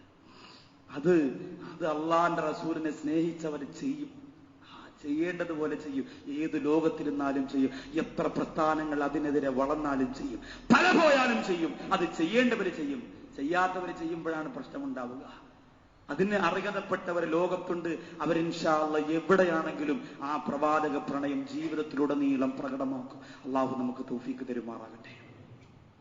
ഒന്നാമത്തെ കാര്യം അതാ, കാനല്ലാഹു വറസൂലുഹു അഹബ്ബ ഇലൈഹി മിമ്മാ സിവാ. രണ്ടാമത് അള്ളാന്റെ റസൂല് പറയാൻ, നീ ആരെയെങ്കിലും ഇഷ്ടപ്പെടുന്നെങ്കിൽ ലാ യുഹിബ്ബുഹു ഇല്ലാ ലില്ലാഹ്, അള്ളാഹ്ക്ക് വേണ്ടി അല്ലാതെ ഞാൻ ഇഷ്ടപ്പെടുന്നില്ല. നീ ആരെയെങ്കിലും ഇഷ്ടപ്പെടുകയാണെങ്കിൽ അള്ളാഹ്ക്ക് വേണ്ടി ഇഷ്ടപ്പെടുക. പെൺകുട്ടികളെ അല്ല, ആൺകുട്ടികളെ, കൂട്ടുകാരെ, സുഹൃത്തുക്കളെ സ്നേഹിക്കുമ്പോ പടച്ചോന് വേണ്ടിയാണ് സ്നേഹിക്കേണ്ടത്. മൂന്നാമത്തെ കാര്യം അള്ളാന്റെ റസൂല് പറയുന്നു, ഇസ്ലാമിൽ നിന്ന് പുറത്തു പോകുക എന്ന് പറഞ്ഞാൽ വിശദീകരിക്കാൻ നേരമില്ല. ഇനി ഒരു 10 ദിവസത്തെ ഈത്തിക്കാഫൂടെ ഉണ്ടെങ്കിലേ ഈ 3 നല്ലതുപോലെ വിശദീകരിക്കാൻ പറ്റും. 1, 2 പറ്റില്ല. മൂന്നാമത്തെ കാര്യം അള്ളാന്റെ റസൂല് പറയുന്നു, ഇസ്ലാമിൽ നിന്ന് പുറത്തു പോകുക എന്ന് പറഞ്ഞാൽ തീയിലേക്ക് വലിച്ചെറിയപ്പെടുന്ന വേദന നിനക്കുണ്ടാവണം. അള്ളാഹു ശിർക്കിനെ തൊട്ട് കാത്തിരക്ഷിക്കട്ടെ, കുഫറിനെ തൊട്ട് കാത്തിരക്ഷിക്കട്ടെ, സിഹറിനെ തൊട്ട് കാത്തിരക്ഷിക്കട്ടെ. ഇസ്ലാമിൽ നിന്ന് പുറത്തു പോണ സകലമാന തെറ്റുകുറ്റങ്ങളിൽ നിന്ന് രക്ഷപ്പെടുത്താൻ നമുക്ക് തൗഫീഖ് തരുമാറാകട്ടെ. ഇതിലൂടെയാണ് വിശ്വാസത്തിന്റെ മാധുര്യം കിട്ടുക. 4 കാര്യങ്ങൾ അവസാനം വിശ്വാസത്തിന്റെ മാധുര്യമാണ്. ആ വിശ്വാസത്തിന്റെ മാധുര്യം അൽഹംദുലില്ലാഹ് നമ്മുടെ പ്രാർത്ഥനയിലൂടെ, പ്രവർത്തനത്തിലൂടെ അള്ളാഹു നമുക്ക് തന്ന് അനുഗ്രഹിക്കുമാറാകട്ടെ. ദിക്റിന് സമയമായി, ഇനി ഒത്തിരി നീട്ടണില്ല. ഇൻഷാ അല്ലാഹ് എല്ലാ സഹോദരങ്ങളും പെട്ടെന്ന്, ഒരുപാട് വൈകാതെ, വളരെ പെട്ടെന്ന് തന്നെ വളരെ പെട്ടെന്ന് കിടന്നിരിക്കുക. അള്ളാഹു സുബ്ഹാനഹു വ തആല പ്രവർത്തനങ്ങളെ വിജയിപ്പിക്കുമാറാകട്ടെ.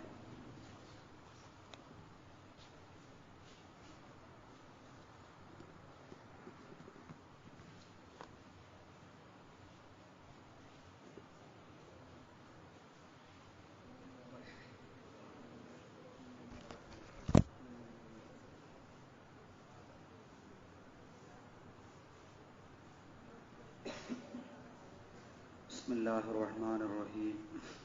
جددوا إيمانكم ونذروا قلوبكم بقول لا إله إلا الله لا إله إلا الله